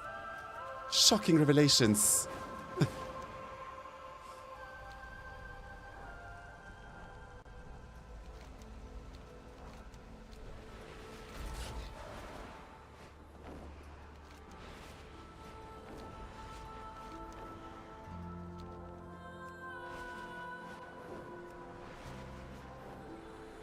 Mechanim and Heronir twin troll vibes. Yes. Not fake, but incomplete. I see. Well, let's look at it. Let's look at it before we judge. The proof lies in one of the paintings within. I guess we can't get rid of you now. Not all the visions in this place were clear to us. Some of them were strange. One in particular seemed to revolve around an unfamiliar people, a people that we learned are the Amani trolls. The magic used to create the painting, to pull the memories from the past, are tied to the Heronir and those close to us. If there was no connection, the Zurashar who created these paintings could not have recalled troll history. Let's read that again.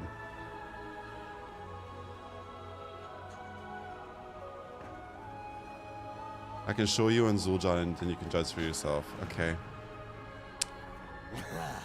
You expect me to believe some We need a 2000 style talk show where the true paternity is released. But when did we start this conversation? Why is this necessary right now? If you are not king. No, there is no classic today with Dylan. No. We'll do it next week again. I need to target something first. Give me your hand. Touch the vision stone and bear witness. This land looks familiar. This is Zulaman. Yes, a desperate battle long ago between the Amani and ancient enemies.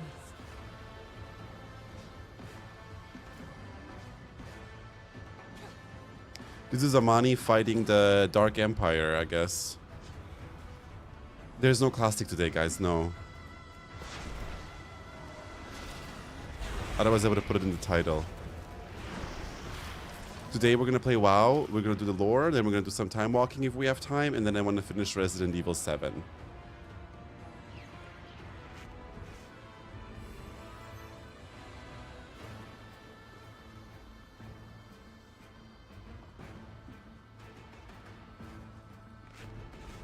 Hi, Pony! Happy Sunday, cutie.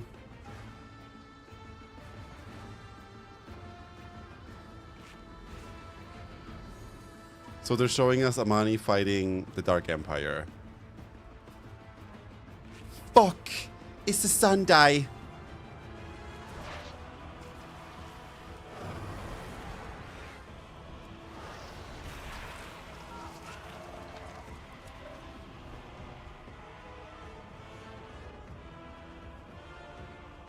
I think you should play it, Pony, because it is crazy confusing.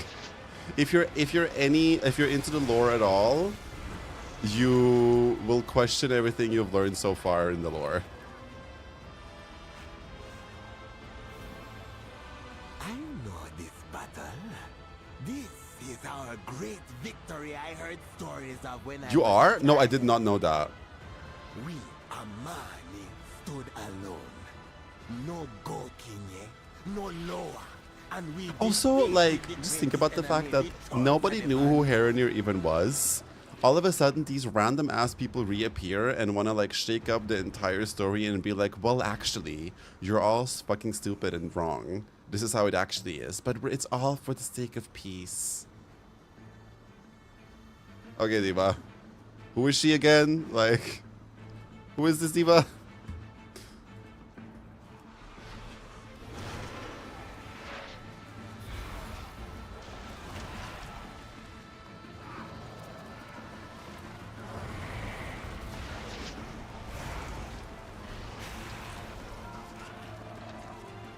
Like I understand Zul'jin now. What is his name? Zul'jan. I get him. I kind of get him because like, bitch, who are you? Like,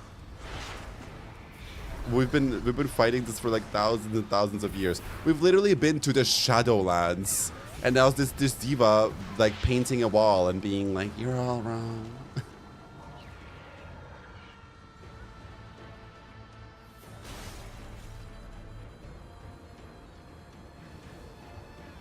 I don't have a target. I need a target. The trolls would have lost, but a few took a desperate I would like a playable Amani at the end of this next patch, please. Yeah, they would have to add a lot of customizations though, and none of it was data mined, so I doubt it. But I would also love it. I would love to play an Amani troll.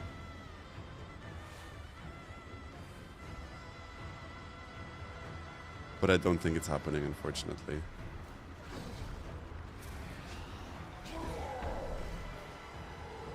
They sought the most powerful presence they could find, and pulled, and summoned a creature from a place none should disturb. The Rift of Ulm. The Rift of Ulm. Yeah, the data mining would have been there, and you, but if the Imani found something greater. They called it Ulatek. oh. Amani history painted to the walls of our ancestors. This magic does not work without a bond between our people. No, this must be lies. The Amani alone won this victory.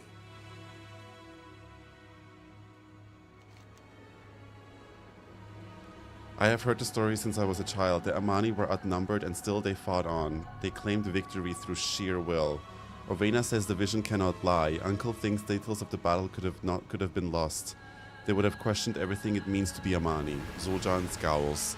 I must find the truth of this. Uncle says if anything I would know, it would be the Loa. The Loa have said nothing for this before. We must start somewhere. It's time to go home. We will discover the truth of this, God King. Okay, Samuel. I'm Horde too. Thanks for sharing this with us. And we must return to Zula. As they said in the interview about Amani, don't hold on to your hopes and dreams. What interview did they do? I just ate 2 fierce salted caramel cookies. Ah, that sounds amazing.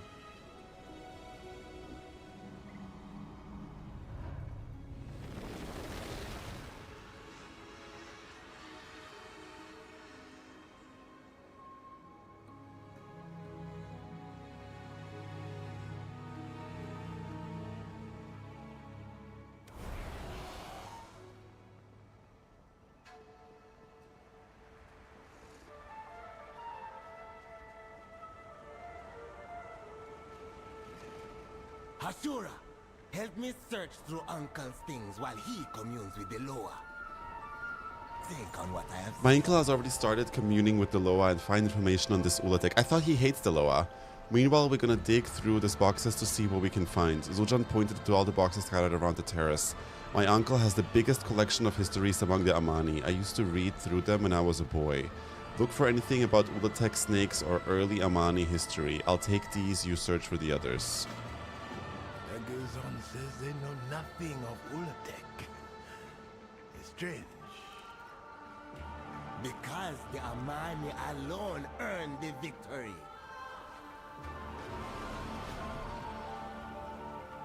One of the oldest structures in Zulaman is the Crypt of Numazon. Built millennia ago after a brutal conflict, the crypt houses the remains of many fallen warriors as well as our earliest writings on stone tablets. The Amani are a people with strong oral tradition, so these few written records are a special treasure. Many of them have stood the test of time, allowing a unique look into early Amani history. Yes, Here is me, a blood elf, helping them do this. Unique! Oral traditions? Oh my god, you nasty bitch. The box, wave after wave of our best warriors fought against the endless hordes of our greatest enemy. Eventually, we broke through the lines and attacked with all our might. Though most of our fighters fell in the assault, we succeeded where so many had failed. The greater nemesis of the trolls lay dead. What was left of the Amani, battered and bleeding, stood triumphant. See, the Amani stood alone. No Loa, no Gokin. But I also think that Zul'Jin is right to react that way. I think he's right to react that way. Like, Diva, who are you? And why are you, like, I get it. I get it.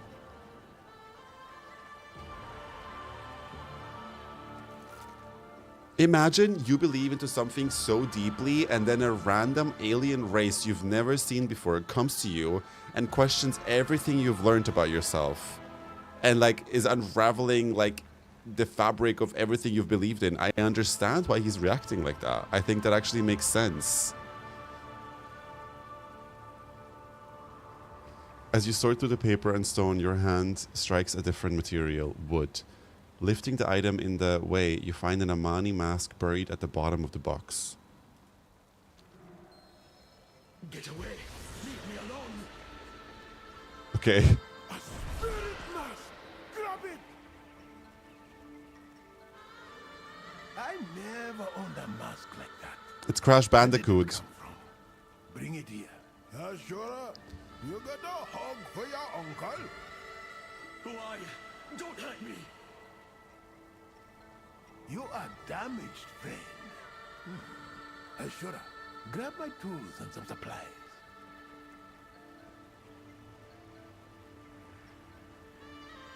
Did you guys like Crash Bandicoot? I loved it. The city. They tried to destroy me. Who did? My memory is foggy. I loved Crash so much. The Haranir lied. There Boogity, is no boogity. mention of Ulatek. What do you mean, a weapon? He also says different things based on what language. In Germany, he would say, hoogity boogity. I'm listening now. The ancestors did not bow to Aloha, they claimed a weapon that led to our victory. It must know more. You said that the tablets of Numazon are the oldest in Zulaman. We can continue to search there. Perhaps the ancient Amani left behind clues for us. Uncle says we should bring the mask. A stray memory might be the key to unlocking this mystery. Numazan is our only lead about Ulatek. At least until this mask remembers more. Do you know who you are? Tell me what you remember. I will try. It's fragments. You seem familiar, though. Bring a mask. Guys, I need a coffee. It's time for a coffee. A double shot. Actually, let's make it triple. I'm not going to, but I would love to. Crash Team Racing was a vibe. I played the shit. Oh my god, I never played the racing Crash game. I played all of the Crash games, but not the racing one. They're there. Like you can buy them on Steam. I think they even released some like not remakes, but remastered ones, I think. I might be imagining it. We are searching for. That sounds so good. I want to try it now. My puss is ready for the dungeon. So excited to finally finish that quest and see the end. Sure. The second I'm there, I'll let you know, babes. If the tables were made when the Amani first arrived in Zulaman, then there must be some clues about Ulatek there. Girl, why are we talking about Ulatek now? I thought she was going to show us proof. Anyway, I'm just going to shut up. The tables are too heavy to carry, so Uncle suggested that we talk rubbings of the inscriptions. I scouted ahead and gathered a few, but I ran into the Val branch. I came back here to make sure Uncle was safe. Enter Numazon and collect more of the rubbings while I watch over Uncle. I know, girl. I bought a Nintendo Switch when they originally launched specifically for Crash Bandicoot. I love that, Brits. It's my nature. Thank you so much for the Prime sub. Appreciate it. Welcome in. Okay. She was like, I am going to show you proof that our people are the same. Mama, where was the proof in that vision? We only saw the Amani fighting. And her only proof is that the only reason why she has that vision is because we have a bond. Okay, you might have a bond, but the bond does not have to be you being my ancestor. You know, like I just find that so. Like, are Heronir like crazy? Like, who do they think they are? You've been living under the ground for thousands of years. Hi, nature. And Bliss seems to be bending reality to make the next patch fit the lore. I'm hoping that there's going to be a big revelation where we all go, ah, and it all makes sense. And doesn't feel pulled out of someone's ass. You guys know I love this game, but I if there's something that I think is weird, I'm going to call it out. I feel like they're mansplaining our history. It kind of feels like that, you know? Division is something Heron... Yeah, she said that. She said... But so technically, she doesn't have any visual proof. But her proof is, I understand that's what you're saying, and that's how I understood it too, is that the only reason she can see this is because there is some sort of bond or connection. I still think that's vastly different from being... we came before you, and you, like, we used to be you, and then you turned into you because you used to be, like, that's crazy, you know?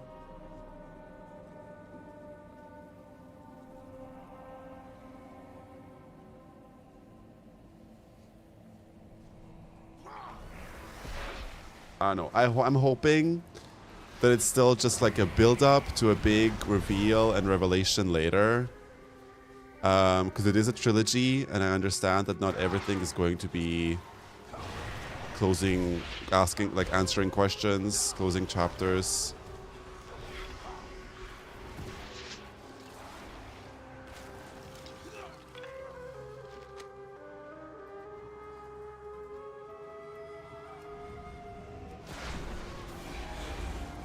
I still think to draw that conclusion that they're all related in that way, just because she can see these visions, is crazy to me. She acted like she saw the vision of Heronir turning into trolls in front of her.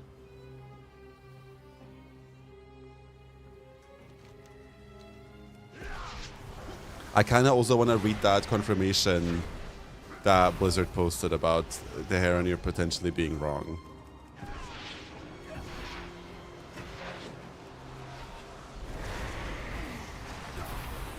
I need to target something first.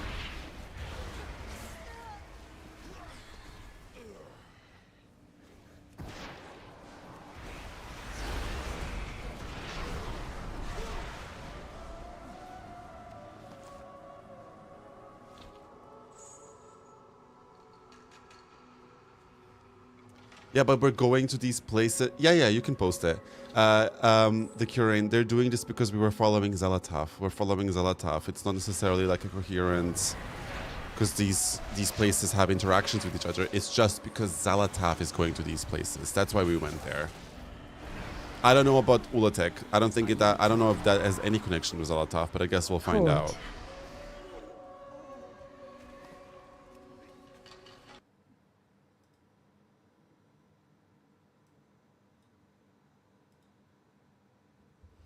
This will be a longer post because I'm seeing a lot of confusion, and I hope... Oh, wait, what did Noble say?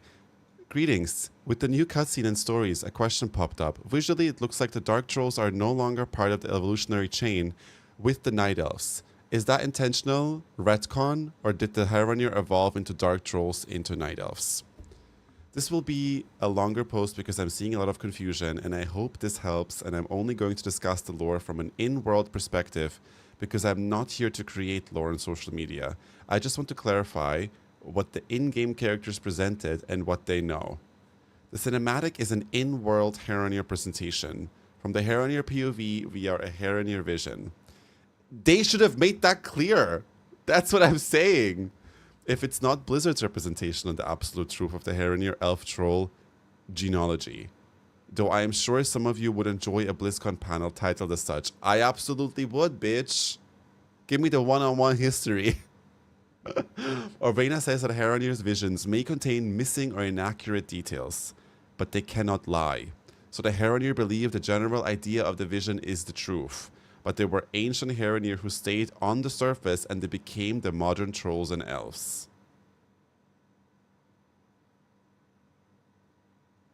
That's the basis for their We Are One People statement to the attendees. Based on the vision, the Heronir believe the elves and trolls descend directly from the ancient Heronir. But as mentioned earlier, Orvena says details in the vision may be missing or inaccurate.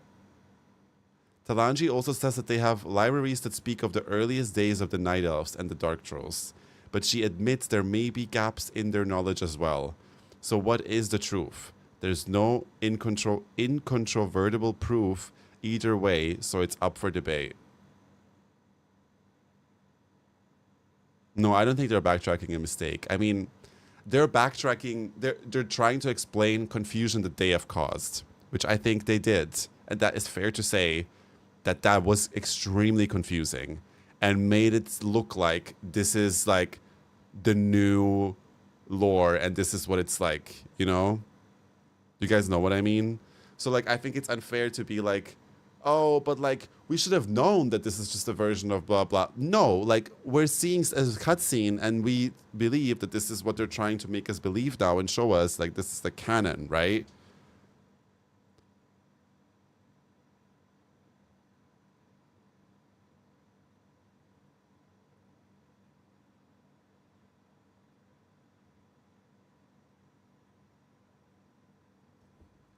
So we're in the unreliable narrator part. What irks me the most, though, is that they brought Talanji and Rakan for this, but not to help with Zulaman or the Sunwell. Could have kept it more simple and just have the Heronir be the natural evolution of a troll. Okay, well, now I'm reading community. No, that's not going to help anybody. What is that? This memory popped up during stream from Vol'jin's Shadows of the Horde. There may be truth in that. Do you be knowing what we call ourselves before we called ourselves trolls? I never. Vol'jin frowned. I don't know, father. What? Neither do I, my son. The troll spirit bobbed his head. It'd be certain we were something before we became trolls, and likely gonna be something after. The Zandalari have always tried to shape what we be, and the others have used circumstance to be reinforcing those ideas. However, I be not doubting that 20 millennia from now, the question will be asked, do you know what they called us before we called ourselves Horde?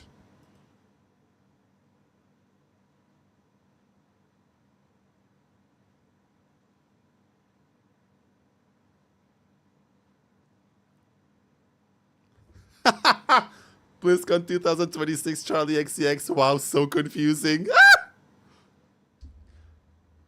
They need the title song of Midnight should actually not be Midnight Sun by Zara Larson. It should be Girls So Confusing by Charlie XCX. They're working it out on the elves are working it out on the remix. She probably was. I don't know, Pony. It was just a community comment. That was not from the Blizzard person. Let's ignore that.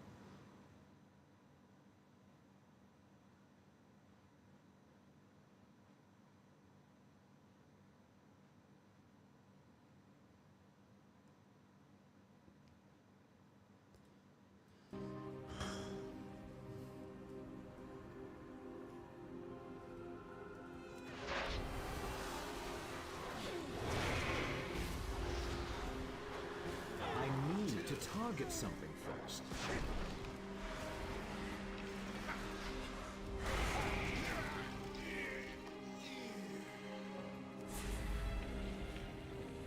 I still think it's fucking confusing.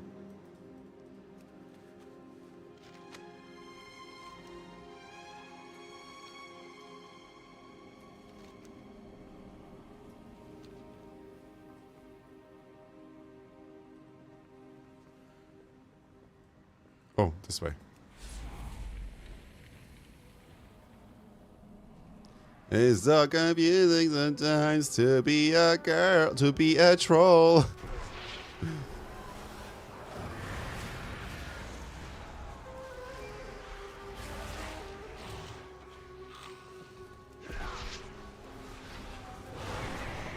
Maybe what Azeroth needs is like a big investment into science, you know?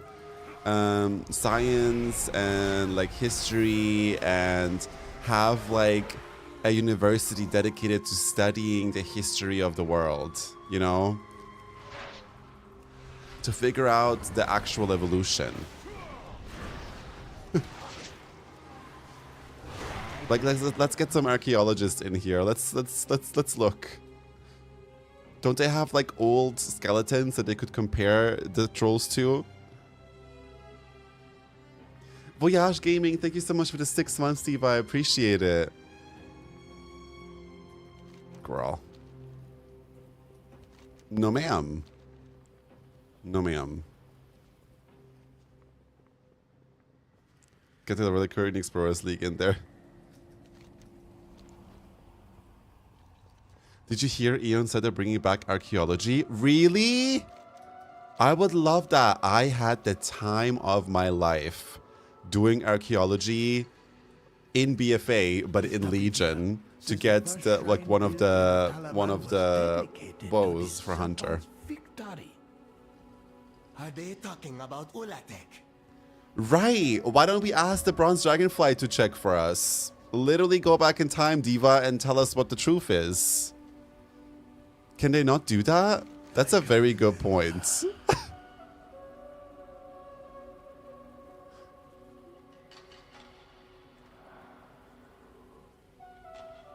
Wait, in the video, didn't he say they aren't? What video did you guys watch about Ian? Let's watch it now. Let's see what is the truth. Let's see what is the truth. It was there. Come back later. I just watched that video and he said no one enjoys doing archaeology. Did we watch the same video? Okay, link the video. Let's watch it now. There was a developer Q&A thing?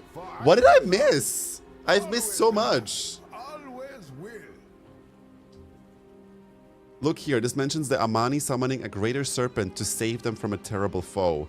And here the serpent was victorious, but the Amani sealed it away. The first shrine built in Atalaman was dedicated to the serpent. Why did I think that that serpent was Eloa? I guess she wasn't. Don't be a stranger. On Friday, via the ambassador program. I loved how in the WoW creator Discord, there was not one mention of that. What's the ambassador? Oh, the ambassador program.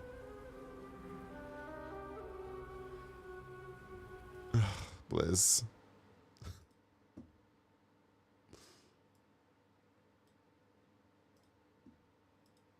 Do you guys want to watch it? I want to watch it.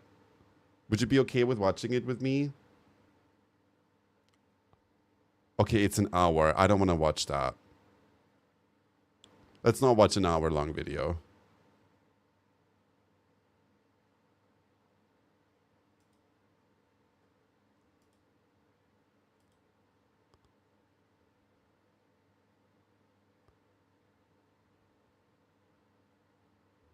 Yeah, I'm not going to watch an hour-long video, unfortunately. But is there anything that sounds interesting? No longer obtainable.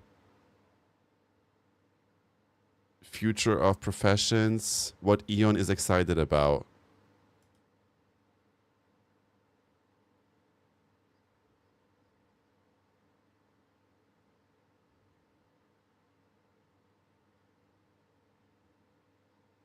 Like, what is it that excites you the most? What are you, you know, you want to hear players' reaction on, like, what is it like so special about this patch for you?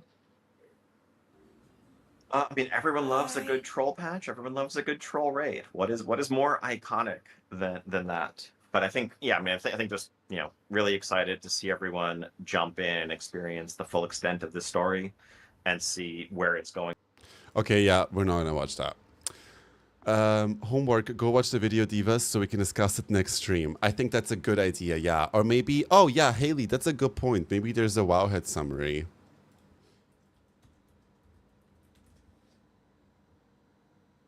I completely missed that happened. That's crazy. Also, the way there's not even a visual of them.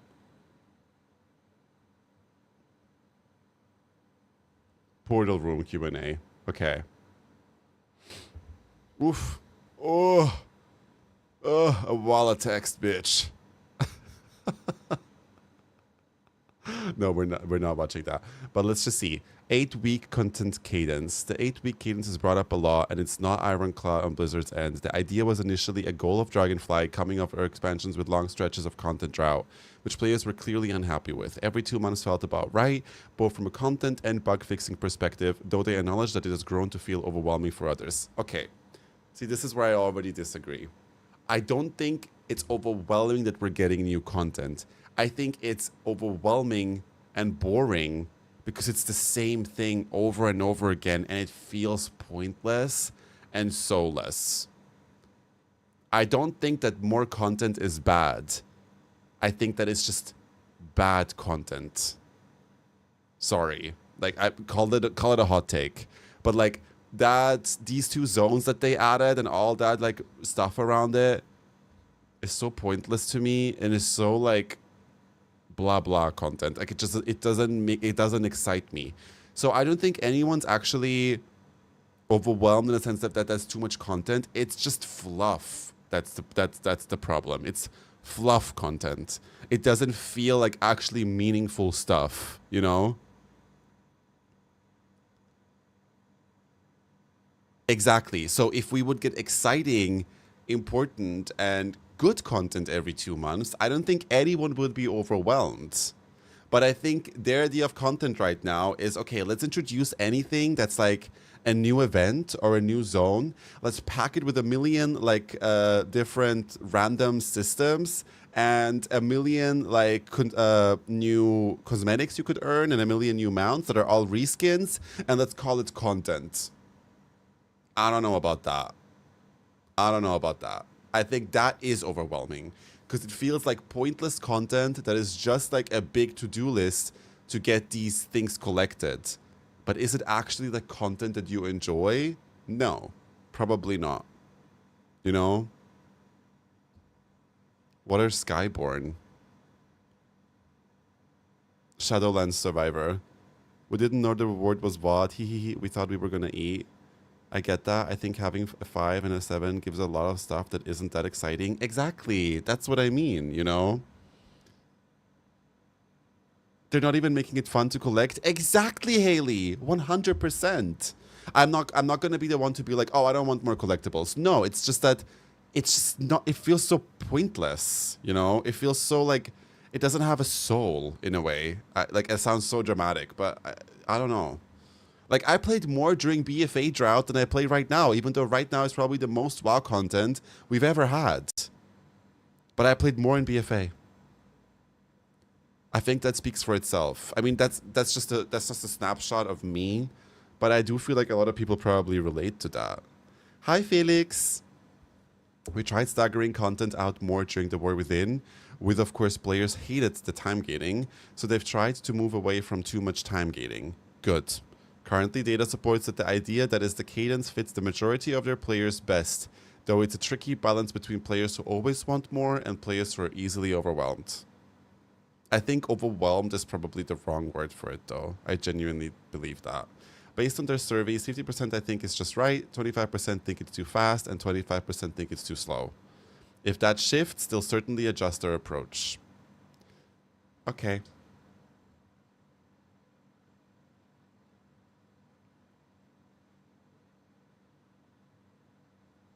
There were data mined assets that referred to Skyborn elves some time ago. Oh, I see.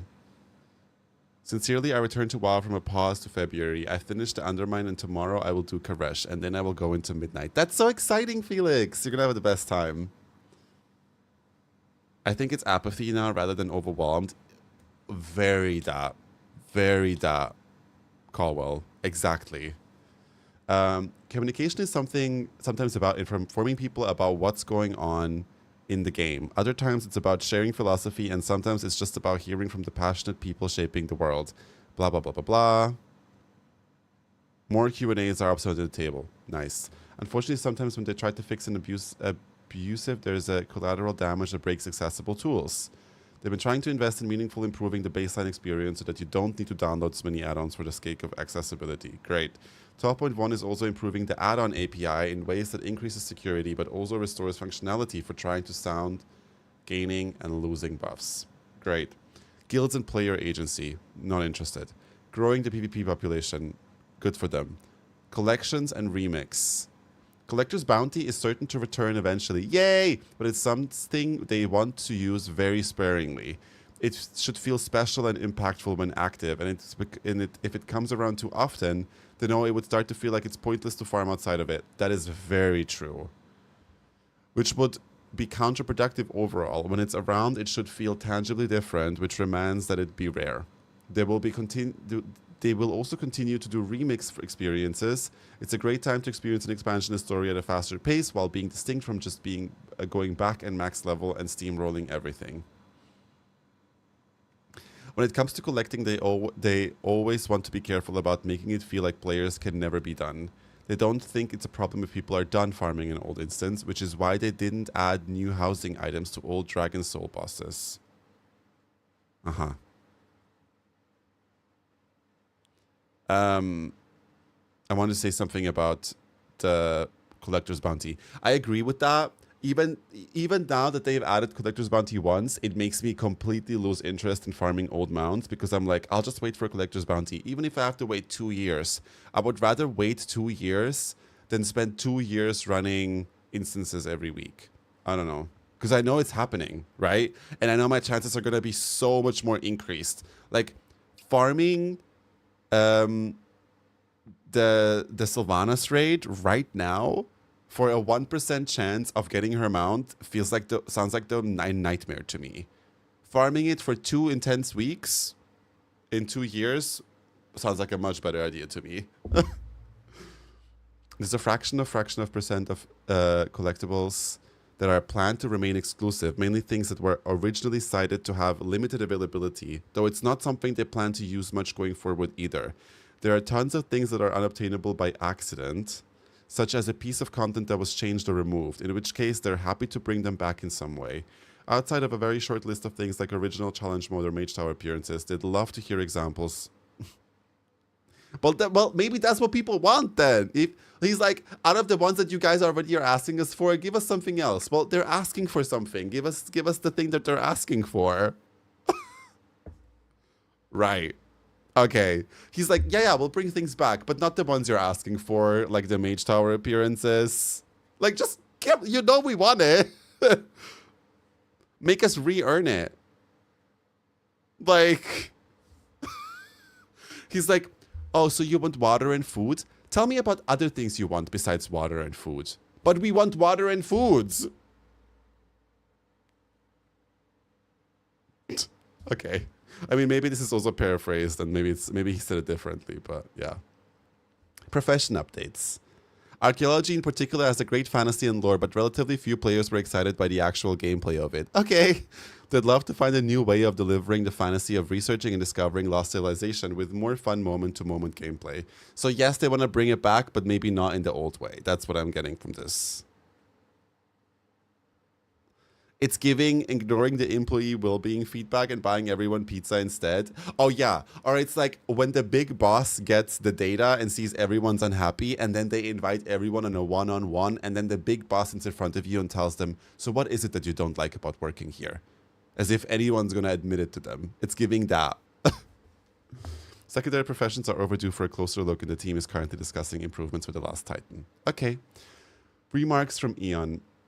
Everyone loves a good troll patch and raid. Ion is excited for everyone to jump in and see what their story is going to lead next.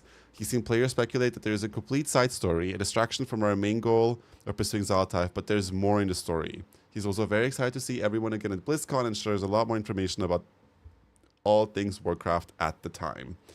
He'd also like to thank players for their passion, taking time to spend talking about WoW with us. Everything the development team does is for the players, and to make games that's worthy of the passion players put into it. When asked if the puzzle box of Yogg Saron will ever be opened, Eon replied, well, yeah, it has been. If you play Hearthstone, it just fires off 10 random spells. I thought everyone knew that.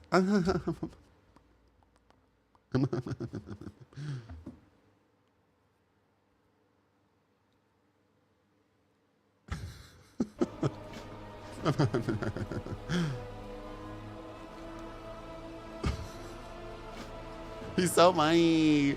Girl, she's so funny. You can't bring her anywhere. If you play Hearthstone, you lost me. He's so quirky. Malacross, this is madness. He betrayed and enslaved our lore.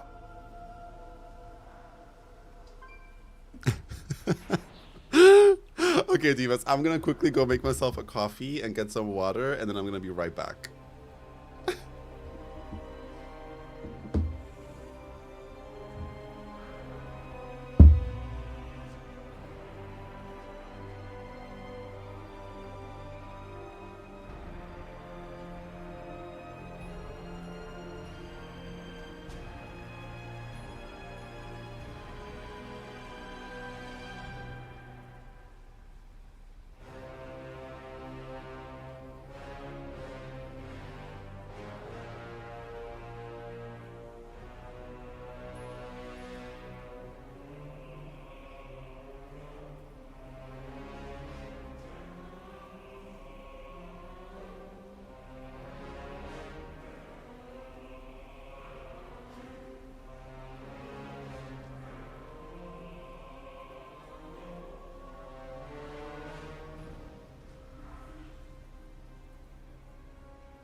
I'm back.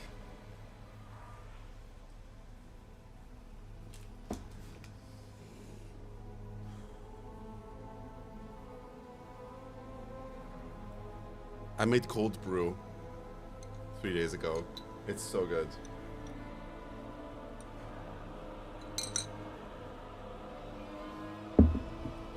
Art had to go leave and laugh at Eon's joke. No, it was so funny. I like couldn't hold it together anymore.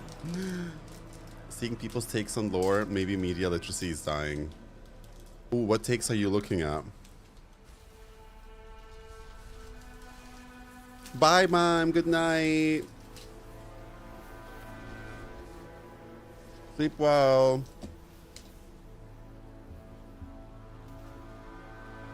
There you are. I need your help with a project.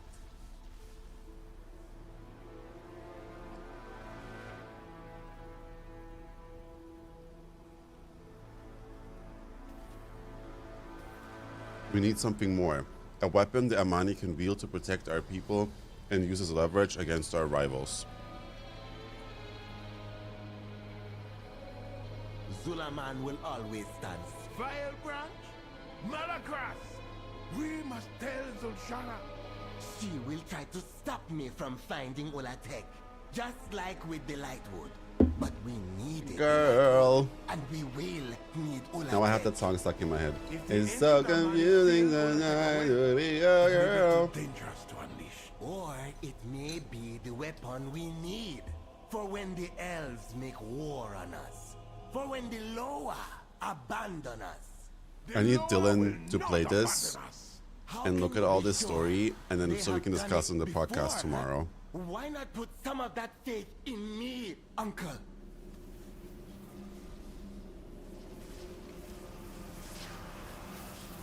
I'm surprised Putnam didn't make a video on this, or maybe he is making a video on it.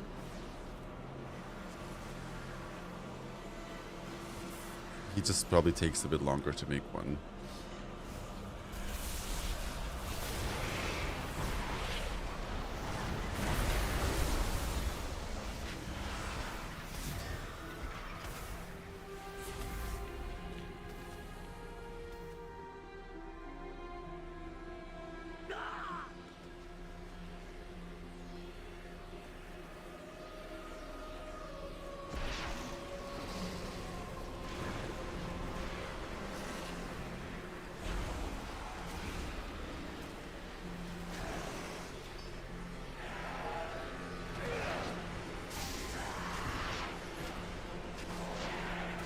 Oh, they're hurt. Oh my god.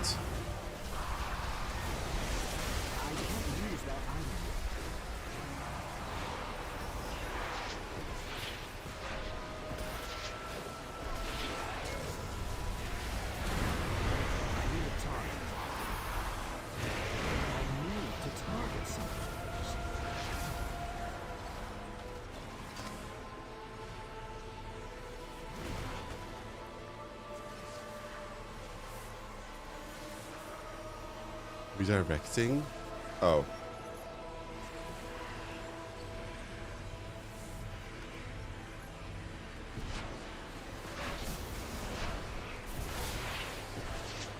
I'm out of range. Wait, how does this work? I'm confused. Is this killing him? Oh yeah. No, maybe. I don't know. Yes.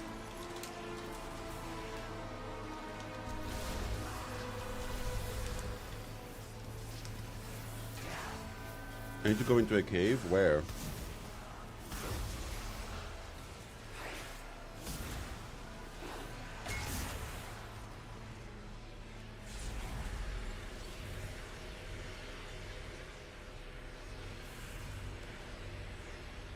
Do I need to kill this guy? Oh, there we go.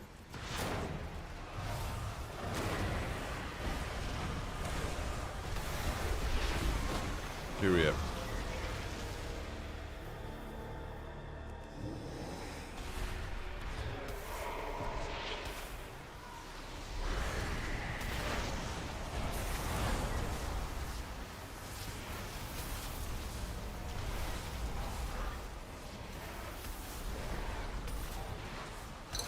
Hold.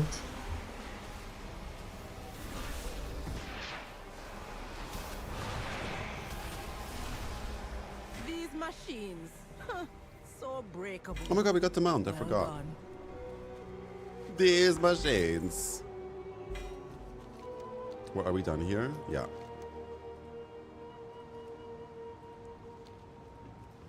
It's quite a bit of story to play through, actually. Or maybe I'm just slow. We haven't even done the dungeon yet.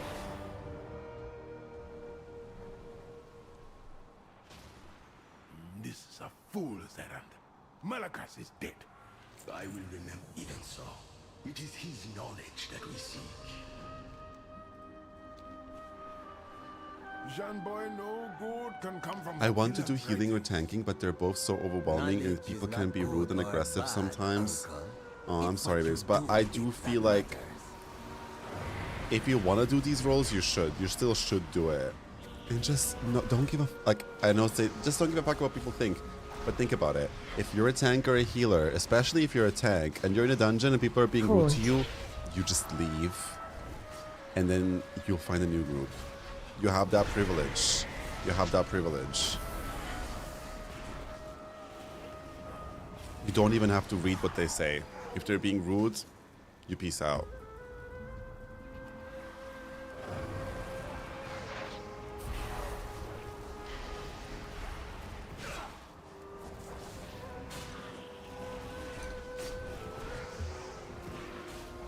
What is this? Tell the mass to interrogate a dead wild branch. Oraka, friend of the Amani. I'm drinking iced coffee. A cold brew, actually.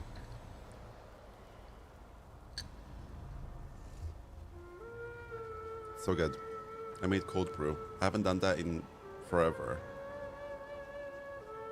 Little Zuljan, come to do his sister's bidding.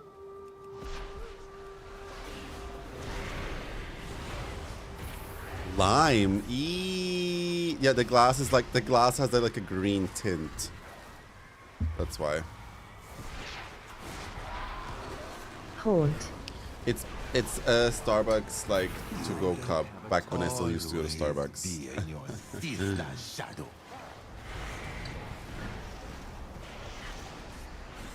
Hi Isaac. Happy Sunday, Diva.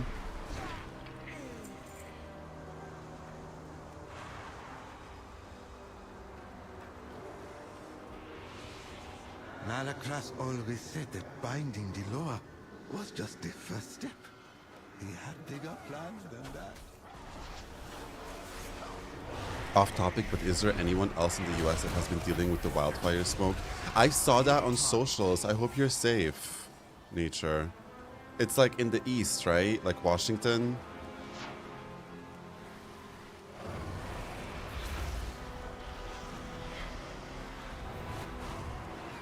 I saw like a TikTok of this like girl from the US and she was like, when everything's becoming AI, there's smoke in the air and produce that gives you explosive diarrhea, but you still have to clock in at work. I have lived my entire It's like, oh life my without god. them. Why should I? True. They were It was bad in New York City Wednesday through yesterday. our empire has Wait, are you in New York City, Oni? What's it like living in New York? When I was there, I was overstimulated after an hour.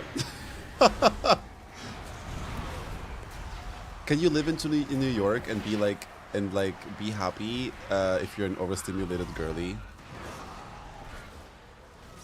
Happy Sunday, Binka! Thank you for the 4 months. New York City is the best. I'm in Wisconsin and the air quality, it was hazardous. Girl, that sounds so scary to me. Hi, Kikimina. Excellent. New York City is the best, period. I feel like I need to go back and be like there for like a few more days.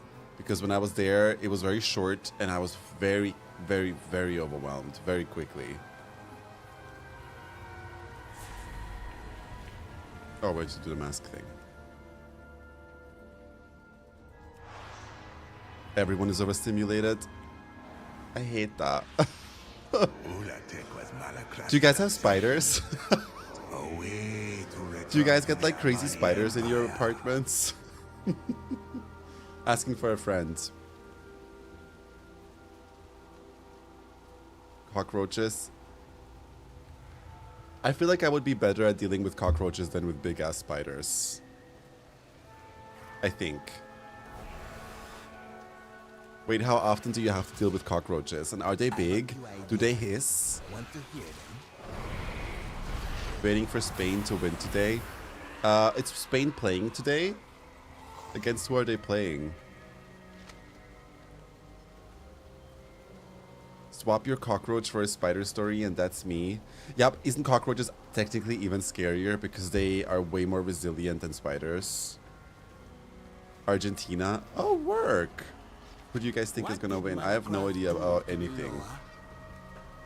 Your grandfather asked the Loa to help. Cockroaches fly? Okay, never mind. I've heard enough. The final and then this mess of a World Cup will... Oh, it's the final! Work. Bye, Ellert. Thank you. Hope you feel better soon. I don't fuck with insects that fly. I'm out. No, me neither. I'm good. It's so uncontrollable, you know? I hope Argentina loses. Why are you rooting for Spain? Sweeney. I am on the 6th floor in my building and it's not bad if you keep things clean. Okay. Ugh. Goosebumps. Ugh. The fact that they're attracted to dirt, it makes it even scarier to me. Like, how fucking disgusting.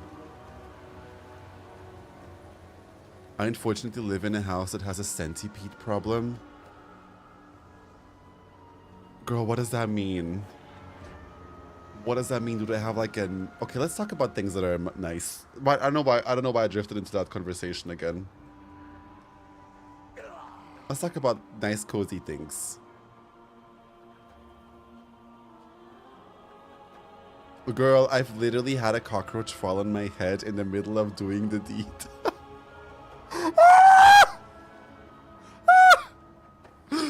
Did you like play it off cool? Did you like be like, oh yeah, baby, don't worry, like let's keep going? Or did you go, ah? The Loa have failed us for generations.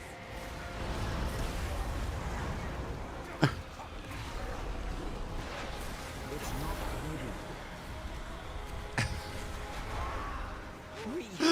we never. Oh no, I elbowed him in the face on accident and told him to leave. No, but it's not his fault.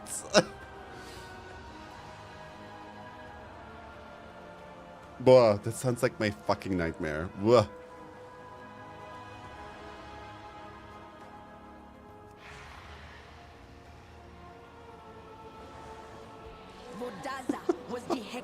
I have a kitten, that's a cute thing. Cute, I know. I want a black cat so bad, Oswini. She's so fucking cute. Literal angel. What's it like being a new mother? I mean, I know you're a mother already, but what's it like having a second child now? So, he researched Ulate. If grandfather could wield the power of our greatest weapon, then he could reclaim stolen lands, rebuild the empire, realize his dream. Haunt.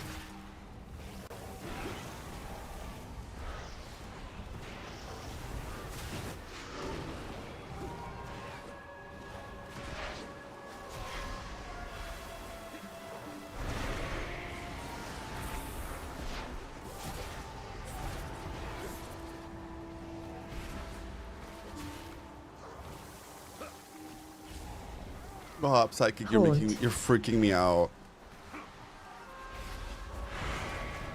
She's very cuddly, which is great, and also very curious, and I have to kitten-proof my apartment so hard. Oh. I like that she's cuddly. Wait, why am I dying? What the hell? This guy's beating me up. Haunt. Girl. Okay, let me lock in for a sec. It's still recharged.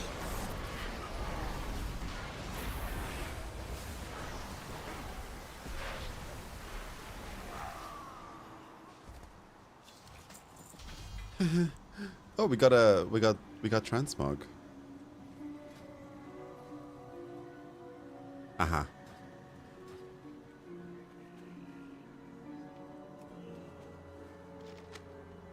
Not the sweetie. Sweetie, you said, you dumb fucking bitch. It's a rare.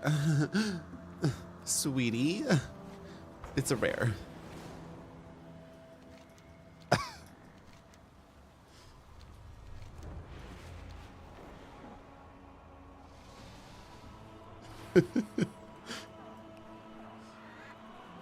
Uncle, the scrolls are with I'm missing one my guy cat, in the BFF Toby. Maestara I couldn't Cavern. take him anywhere when I moved into my current place from my parents. I had to get a pet in WoW that looked like him and named him Toberus. That's so cute, Nature. I love that. No, I know, Samuel. I know. I just think it sounds funny. Horaga, beloved of Agilzon. Zaranago, child. I tuned out and thought you said Centipede are really cuddly and was nearly sick. Oh my god, stop it. Stop it. Let's literally move on from that. Okay, here we go. Dungeon. Our best lead to Ulatek are those nodes Who wants to in join Vorda's me? possession. Don't get blood on them. Isaac, thank you so much for the 20 stream streak. If we can harness Thank you. Ulatek's power, Samuel and we will Theo, not period. Okay, I'm gonna make a group in Dungeons, and I'm gonna call it Myzara Caverns. The Twilight's blade. We're gonna do What it about on, when the elves invaded our lands? When the I guess let's do it on normal. When my Story grandmother art, was tortured. story dungeon, dungeon, dungeon. To aid us against the Twilight's blade. No. Anyway, let's kill some monsters. Period. There's Theo. I remember that from last time. Resemblance. Like my Let me eat my protein bar. Your grandfather led the Amani to catastrophe, Zulshan. My grandfather did what was needed.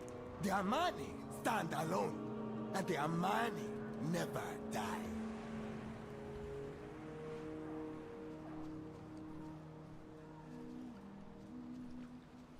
Who's that?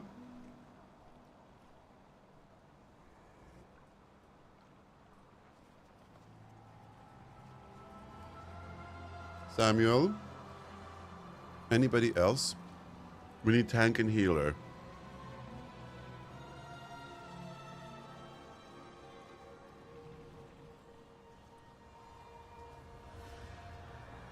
The curing.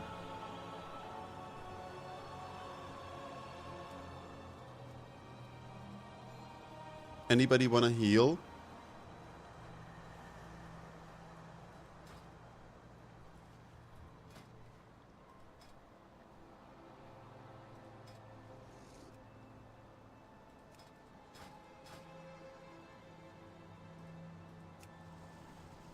Yay, pony!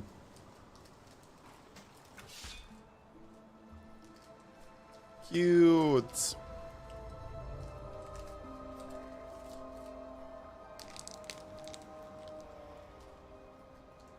No.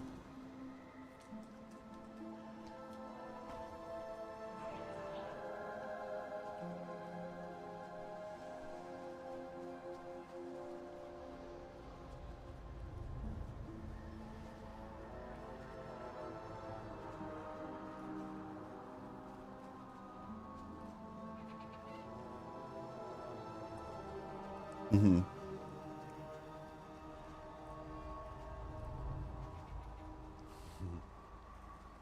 Zul'jin? Yeah. He's cute. In a Grinch way. Yeah. He looks like the Grinch. But I think the Grinch is actually kind of cute.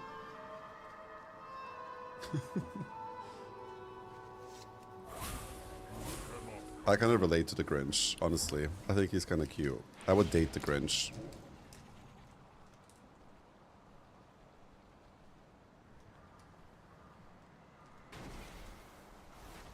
Mm-hmm. Exactly.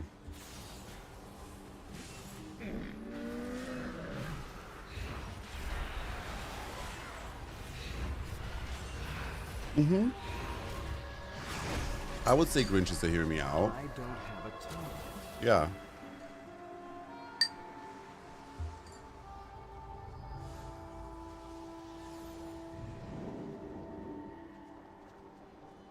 We don't need magical animals. We need solutions.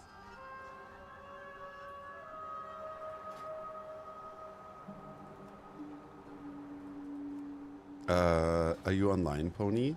I don't see you online.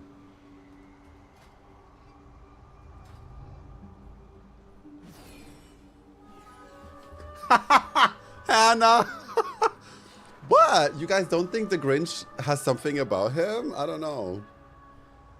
He's definitely a hear me out. Have you played any more Pal World? It's stolen the last... Oh my god, Morty! I love Pal World.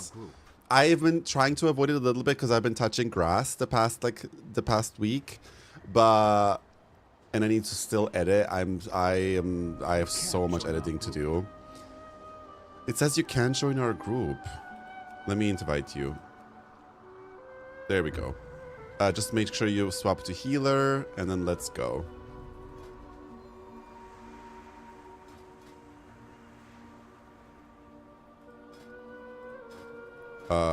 But I want to play more so bad. Not random. We need to go specific. And we need Mizara Caverns, right?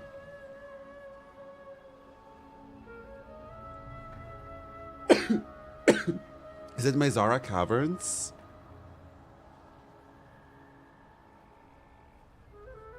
Or was it...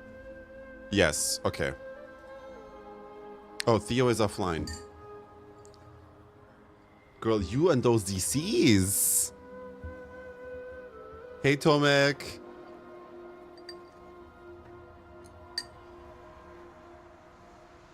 We can just walk in. Oh, yeah, I think we can actually. Wait, let me just make sure. Yeah, it's on normal. We can walk in actually. Yeah, that you're right.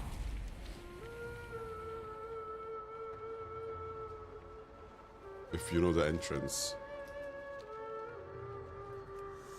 Girl, let's just queue up, honestly.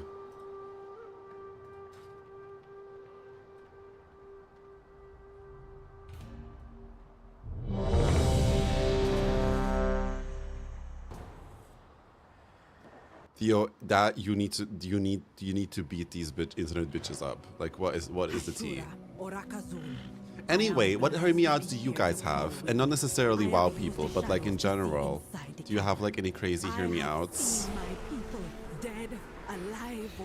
I always think I don't have any, but see, I just remembered that I like the Grinch. I need to get closer. I'm out of range.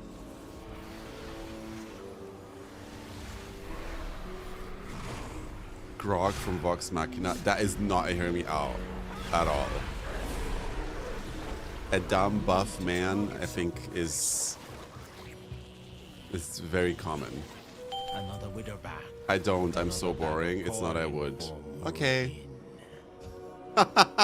He be the one bringing my people here. My... Okay. That is a read, nature. A hear me out? You call me a hear me out? Just end me at this point.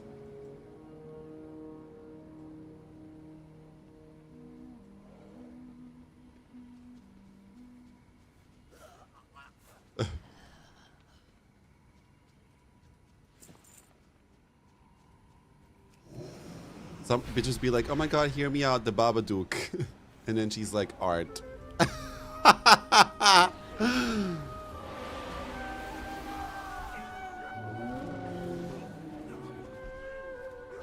I had a dream about my celeb crush last night and he was mean to me, so I woke up sad. Please tell us which celeb it is. Please tell us which celeb.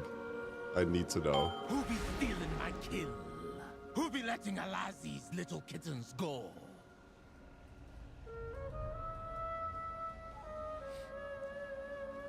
Wait, I think Theo is the seeing again.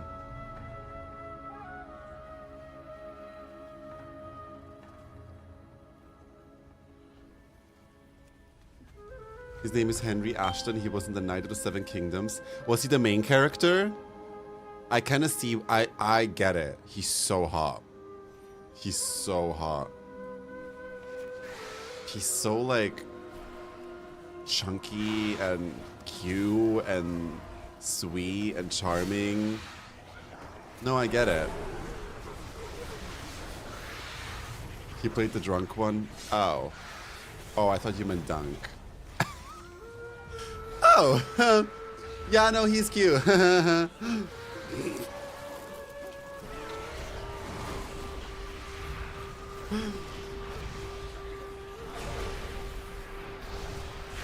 Robert Pattinson in the Odyssey, nasty.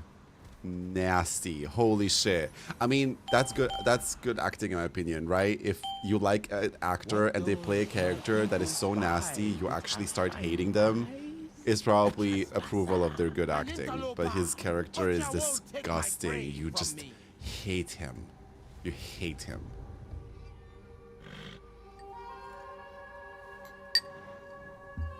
Actually insane how many stars are in that movie.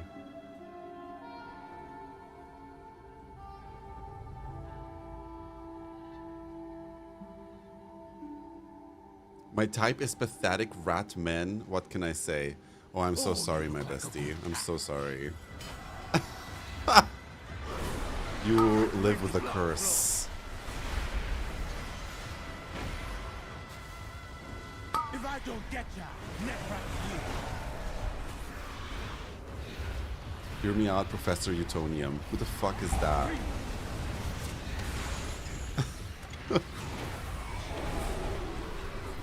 Agamemnon was hot in Odyssey too. Who was that again?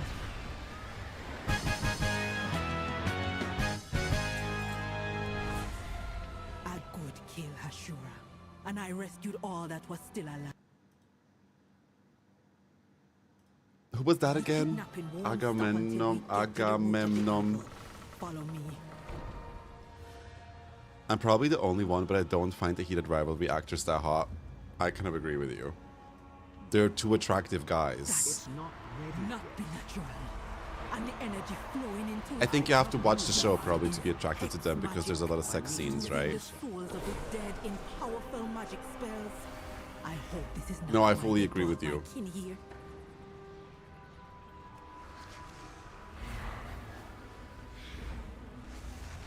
They're attractive, but they're like attractive men, period. Heated choppery just didn't really appeal to me, unfortunately. Yeah, but because you're asexual, right? You've talked about this before. It'd be worse than we thought. So that would make sense. many of That my movie is people literally have like died about here. sex. It's too far away. Well, movie, show, right? It's smut. It's a smut book that was made into a show.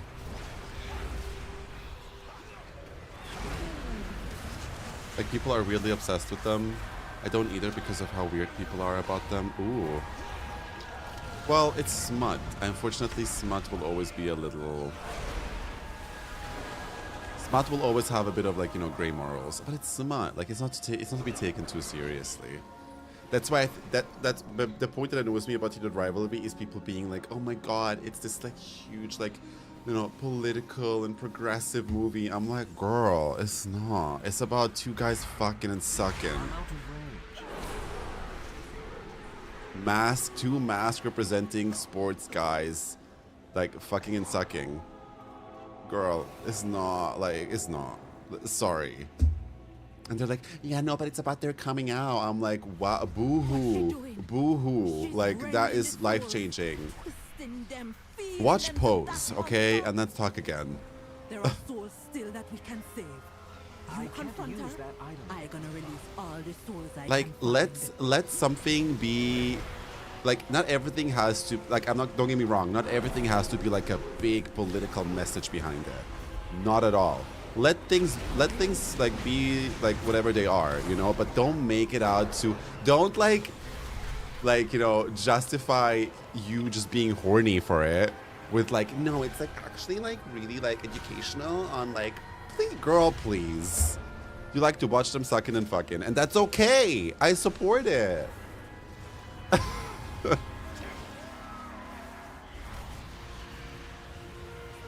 When they make Goblin Cave a live action, people will go crazy and say the same thing. They will be like, no, it's actually like, you know, the message behind it is actually so beautiful.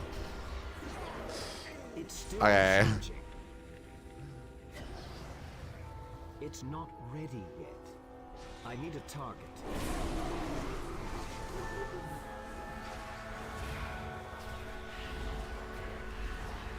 My issue isn't even the show, it's the people obsession with the actors. What are they doing? Are they being weird?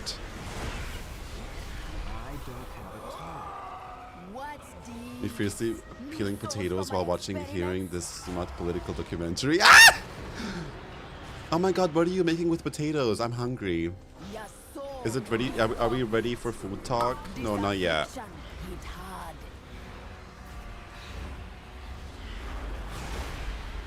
Also, the fact that it's so normalized to let attractive people get away with anything. Pretty privilege is a real thing. It's a real thing. That's been proven several times. It's even like proven neurologically that you feel safer with a human that you find attractive. You're way more likely to trust a human that you find attractive. Like, it's all of that is already proven.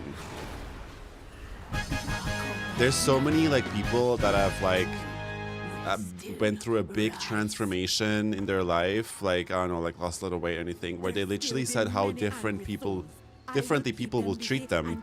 And not just like people that find them attractive, but even like doctors will not take the suffering of people that are skinnier and visually look more, you know, fit, will take their issues way more seriously, their medical ones, than someone that is obese. That's just a fact. Have you ever played Deadlock? I have, like ages ago, when it like first came out into the beta. It's really hard, not my type of game. I'm not a MOBA girly. Who's Lash? Is he hot? What have you done? Eyelash bug! Although my current doctor is really sweet. I love that. I can speak to obese medical bias. Yeah, it's a thing. Yeah. You could literally be like, hey, my pinky hurts. They'd just be like, yeah, you have to lose weight. Hey, I'm going blind. Yeah, you have to lose weight. It's still recharging. The lash is hot, period. It's not ready yet. I smell living souls.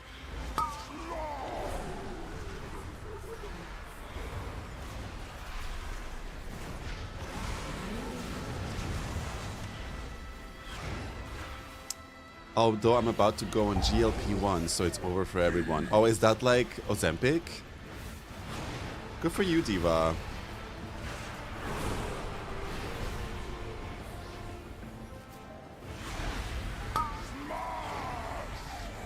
Here's.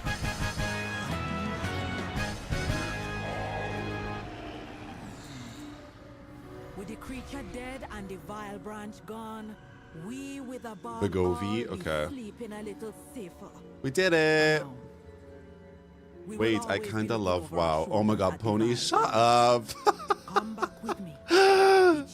Girl, let's do some dungeons and get me that 3.4k. Thank you very much.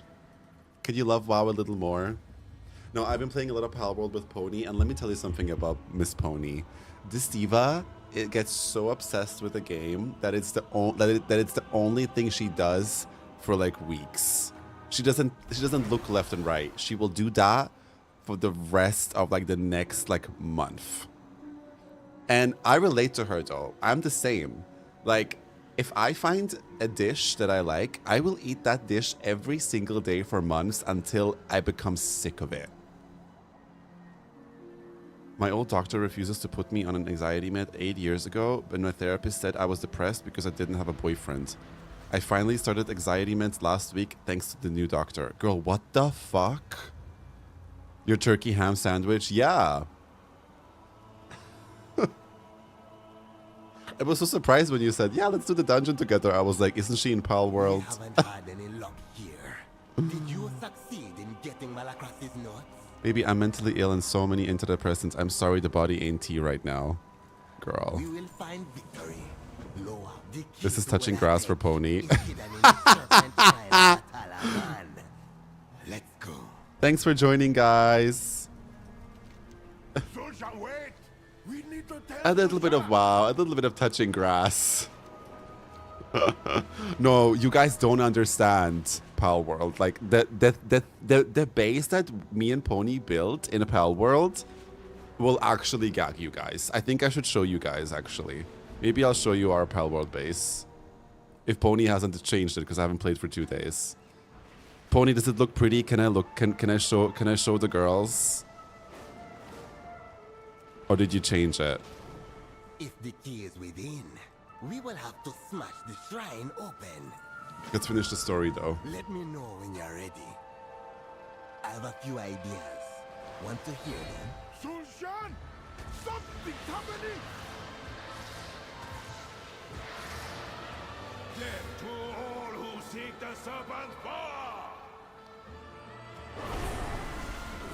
We're literally helping him summon the snake.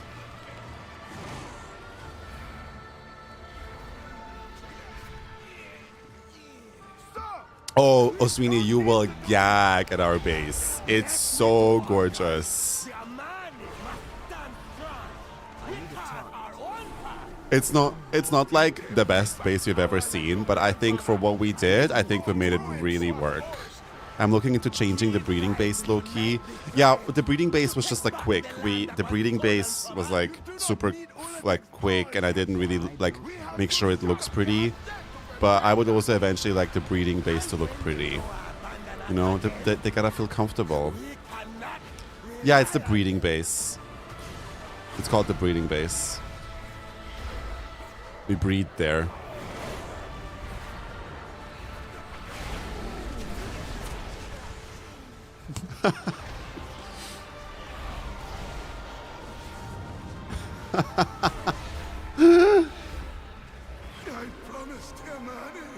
No, it's like crazy because you're like, we'll be on Discord and we'll be like, wait, can you borrow me this pal because I need to breed it? Wait, I've bred so many of these. Do you want one? I've been doing a lot of breeding today. That's like the conversation we'll be having on Discord about Pal World. We talk a lot about breeding, yeah. Well, breeding is also a key part of the game, you know? I found it! This must be the key to... Sulshan! This is dark magic! Let it go! No! With this power, we need no law, no escape! That's where our island is too. Is he gonna turn now into the snake? Oh no, he's not. Uncle! He killed his uncle? Uncle! He is dead, Zul'Shan. No. No. I didn't. Tragic. A lifetime of devotion to his Loa. Yet where were they when he breathed his last breath? Sadly, this is the fate of our people. Zul'Jin and I, we tried to change it. You knew my grandfather? Then you must be... Malacras. And I need your help, Zul'Shan, to secure our people's future, free of the Loa's No, the snake isn't the Loa. I misunderstood that too. The snake isn't the Loa. What about my sister? The Loa have her completely in their grasp. When she sees our uncle... Take the key, Zul'Shan. And when you have claimed Ulatek's power, I assure you, she will understand. I think it's just like a powerful being. I don't think it's a Loa. Someone said that to me at least. When I was like... I think it was like a video of mine. A bunch of people commented it's not a Loa. You're awake? You were out for quite a while. You have found me. After meeting with Harandar, I came here to speak with Zuljara about the vision you witnessed. Zuljan had seemed upset when you left, and it was not my intent to make him so. But all of that can wait. Now that you're awake, you should speak to Zuljara. She wants to know what happened at Atalaman. Zuljara is at the Loa Shrine, attending to Kinduru. The other Loa wouldn't acknowledge her as one of them, as if she technically has the same power. Aha! So she technically is a Loa, but she's not acknowledged as a Loa. The snake is like Chimeras from the Dream Rift. Aha!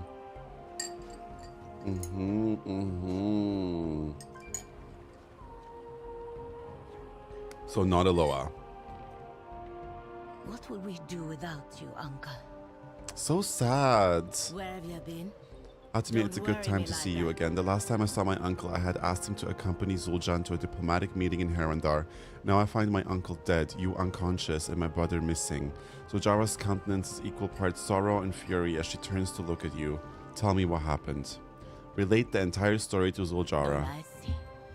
Ashura, would you honor us by helping with the death rites? The herbs are undercut. As for Zuljan, he has always obsessed over our ancestors' legacy and our grandfather's glory. But to join forces with Malakras, that fool. I warned him about that villain. He manipulated grandfather, and now Malakras did this. He killed my uncle. I know it in my bones. And now he has. Well, Malakras didn't kill your uncle. It was your brother, my love. I have to save him. Zuljan is adult, but he The is fact my that she brother. still wants to save him just kind of shows, The only family I have like, older sisters are the fucking best. Like, they will never, no matter how shit, like, they will help you get away with murder. Oh my god, Luke, thank you for the 60 stream streak, babe. Appreciate it.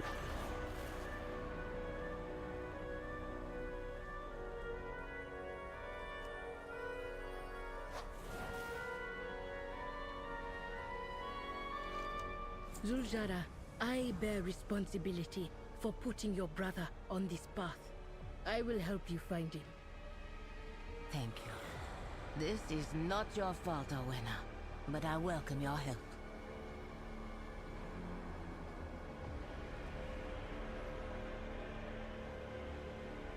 Diva never apologize. The Amani leader welcomes you.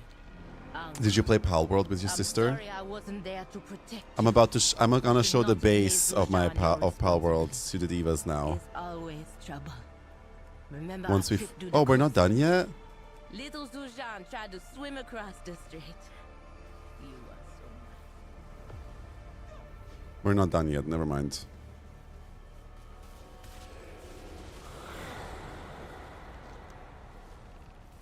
Oh no, we are done. This is just something else. It's just the event. Oh, never mind. You are the reason why the Loa came back to us. You never lost faith in them. And you never lost faith in me. You were a second father to me, Uncle Kinduru. Aww. I will miss you. And I hope that I have made you proud. Oh, bitch. Our pals in our base, the second something just remotely, the second a fly enters the base, the way they all like perk up and then fucking annihilate anything that comes close to the base in like seconds. Our pals are monsters, literally. 100. Thank you for the 100 bits, Luke. I'm staying on lurk. I have to prepare myself. Love, show everyone how cunt your pal base is. Thank you, Luke. I appreciate you. Thanks, babe. They put their guns out on the spot. I'm not no, literally, my pals are crazy. Okay, we're done now, right? Yeah, fierce. Okay. Right. Okay, what do we need to do to show you guys? Okay, so let me change the title first. No, sorry, not title. Just the game.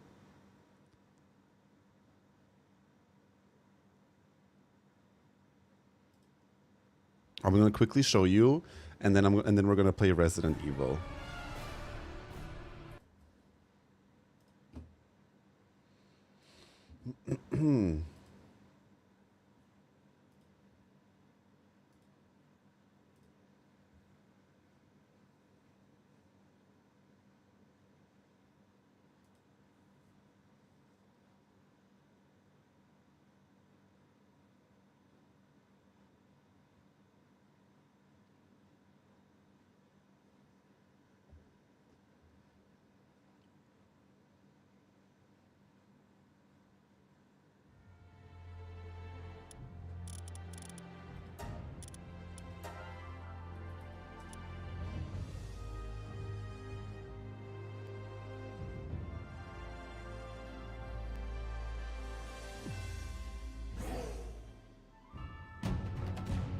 Why are you laughing, Porter? This is our base. Okay, hold on. Let me go on a mount that can fly.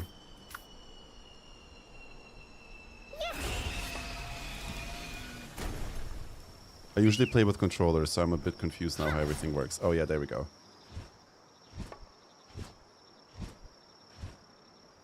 That's our base. Isn't it so cute? Go to bed? Oh, okay.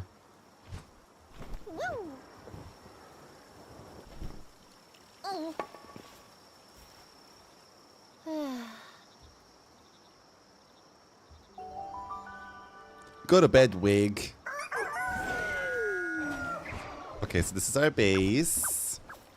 We've made like the Japanese style house. Oh my god, what the hell? I have never seen this pal before. We made two of the houses on like opposite sides.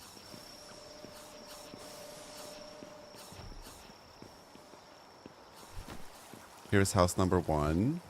We have beds in here, some decor. Here's our kitchen. Here's our glamour room where we can change our looks. More furniture. Then here is like our like base stuff, like where we swap the pals, we command them, the boxes. Then here's the second house. Some more storage. Some more. Oh, that bed is cute. That's new. Love it. And then I made like this terrace here. I made out of glass. And look, you can see like the flowers down there. Isn't that so cute? That's our terrace, and it looks at the tree. Is this WoW housing? Something of the sort. Yeah. It's basically Pokemon on steroids. Like, look at the view. Isn't that so cute? It's like Pokemon with housing. Yeah. Exactly. And what the fuck is that? Girl, I didn't play for 2 days and Pony has fuck-ass legendaries in the base running around. I hate this diva. Like, she'll finish the game in 2 days of you not being here. What is this? I've never seen this thing. Girl. Yeah, so these are all our pals, quote-unquote Pokemons that work for us. I hope one day you shower would find Pony. And I'm sure you guys my pals. Okay, this is my pal number 1. Her name is Kitsune. Girl, can you turn around? The girls want to look at you. That's my pal number. You can also ride her. You can use her as a mount. Isn't she so cute? And she has like abilities like Fireball, Dark Laser. Stuff like that. Then we have name 1. Wait, you can name your pals? Wait, I didn't know that. Then this is my number 1 diva. I love her so much. Look at her. Isn't she so... Girl, turn around. Isn't she so cute? Look at her. She's really strong. She's been with me since like day 1. Then we have this diva. Luke bred her for me. Hello. Hey, queen. Look at her. Isn't she so cute? Okay, and then we have another one called Saloon, I think is her name. I mean, what? She's so gaggy. Look at her. Celine, sorry, Celine. She rides on like the moon, and then later, once you unlock a saddle, you can also use her as a mount.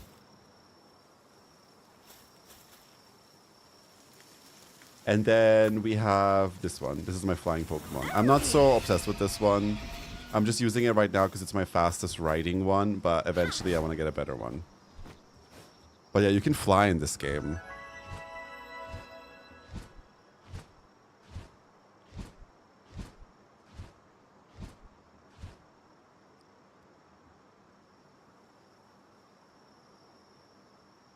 Did you guys capture people? Yes, and then you sell them.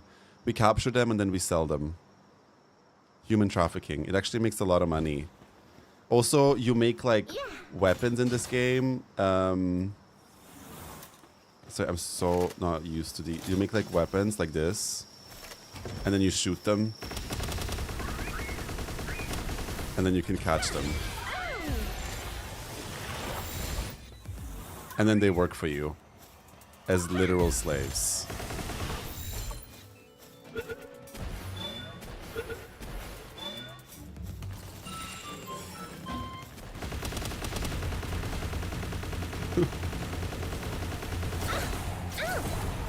Yeah, helpers, sorry. They help us. What the hell is that panda ass?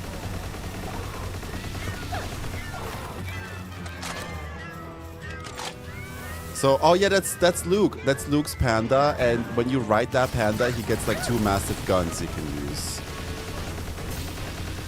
Wait, I actually want to catch this Liline.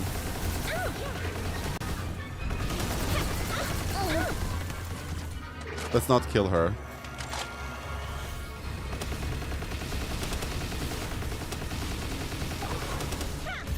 Let's see if we can catch her. Nope.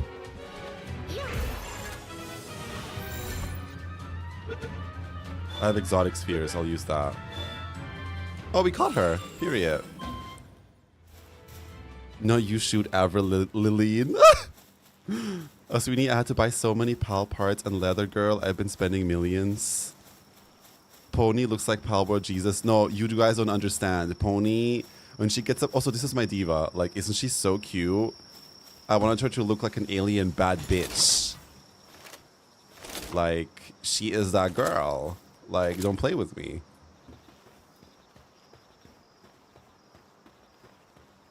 Is her pussy green? Yeah, it is. No, wait, Luke, please show the panda with the guns. The panda with the guns is my favorite thing. Look. This is how that Pokemon fights for you, by the way.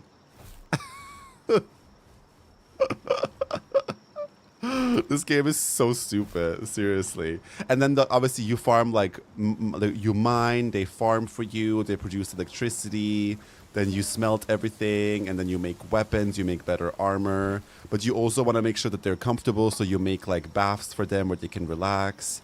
You make, like, comfortable beds so they can work more for you. Also, we have these, like, generators here that produce 5G waves to make them work faster for us. Really, really fun. Yeah. There's also one that makes them complain less about their, like, mental health. Really, really important. And yeah. Girl, I'm so happy I don't have to go out tonight. Period. I unlocked a Japanese style bath. We need an update. Ooh, fierce. I need to, like, catch up on everything you've done so far. There's pals in here that I've never seen before. I feel behind. Pal slavery. No, basically. Basically, yeah. But anyway, if you guys are interested in the Pal World stream, we can do that one day. But I think today I would love to finish Resident Evil. So I'm gonna quickly take a break. Go take my things that I need for Resident Evil, and then we're gonna hopefully finish Resident Evil 7 tonight. I'm at the last part, so we should be fine. Yes, I'm so down to do a Palworld stream. I'm so down. I still have a lot to do in this game. This is like the part of the map that I've discovered so far. But I have not been I've not been doing a lot of exploring. There's so much more I could explore. So we could do like a Palworld stream. That would be super fun. Also, wait, let me show you guys the breeding farm before I go. That's where we breed the pals.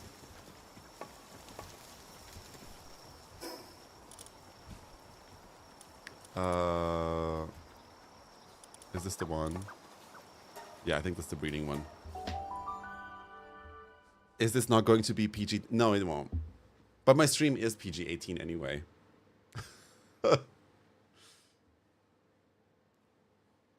This is where we breed. It's kind of ugly though. Anyway, see these two right now? Sucking and fucking. And then they produce eggs. Look at all these eggs. And then you... Oh my god, wait, there's so many eggs. What the hell? And then you hatch these eggs and you get better versions of them. So you want to keep... You want them to keep breeding. Just keep breeding and breeding and breeding and breeding. And then you put them in the egg incubator and you hatch new pals. Yeah. And some of these pals are huge, as you can see. Look at that dragon. She's mine, by the way. Love her. She's a fire dragon. There's also a water version here. She happens to be really big. Peter, the dragon is here. Peter. Yeah, oh, and there's also there's a surgery table where you can perform transgender surgeries and change their gender. It's really fierce. Like, for example, her... If I want her to be male, I can change the gender, and yeah, you can perform transgender surgeries on them. It's crazy. Let's not forget that, actually. Oh, you could also kill them and make them into meat, and then eat them. You can also kill them, make meals out of them, and then feed them to the other pals. So I can take the butcher knife. Butcher this chicken, make chicken steak, and then make the other pals eat the chicken pal. You can blend them. Yeah, you can blend them. Yeah. You can also condense them with this high pressure machine. Let's say you have... I'm going to take a few of these eggs. I don't give a fuck. So let's say... Let's hatch these eggs really quick.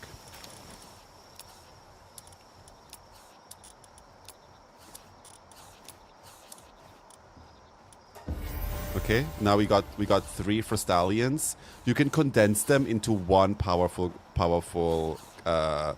version of it. So you squish them into one.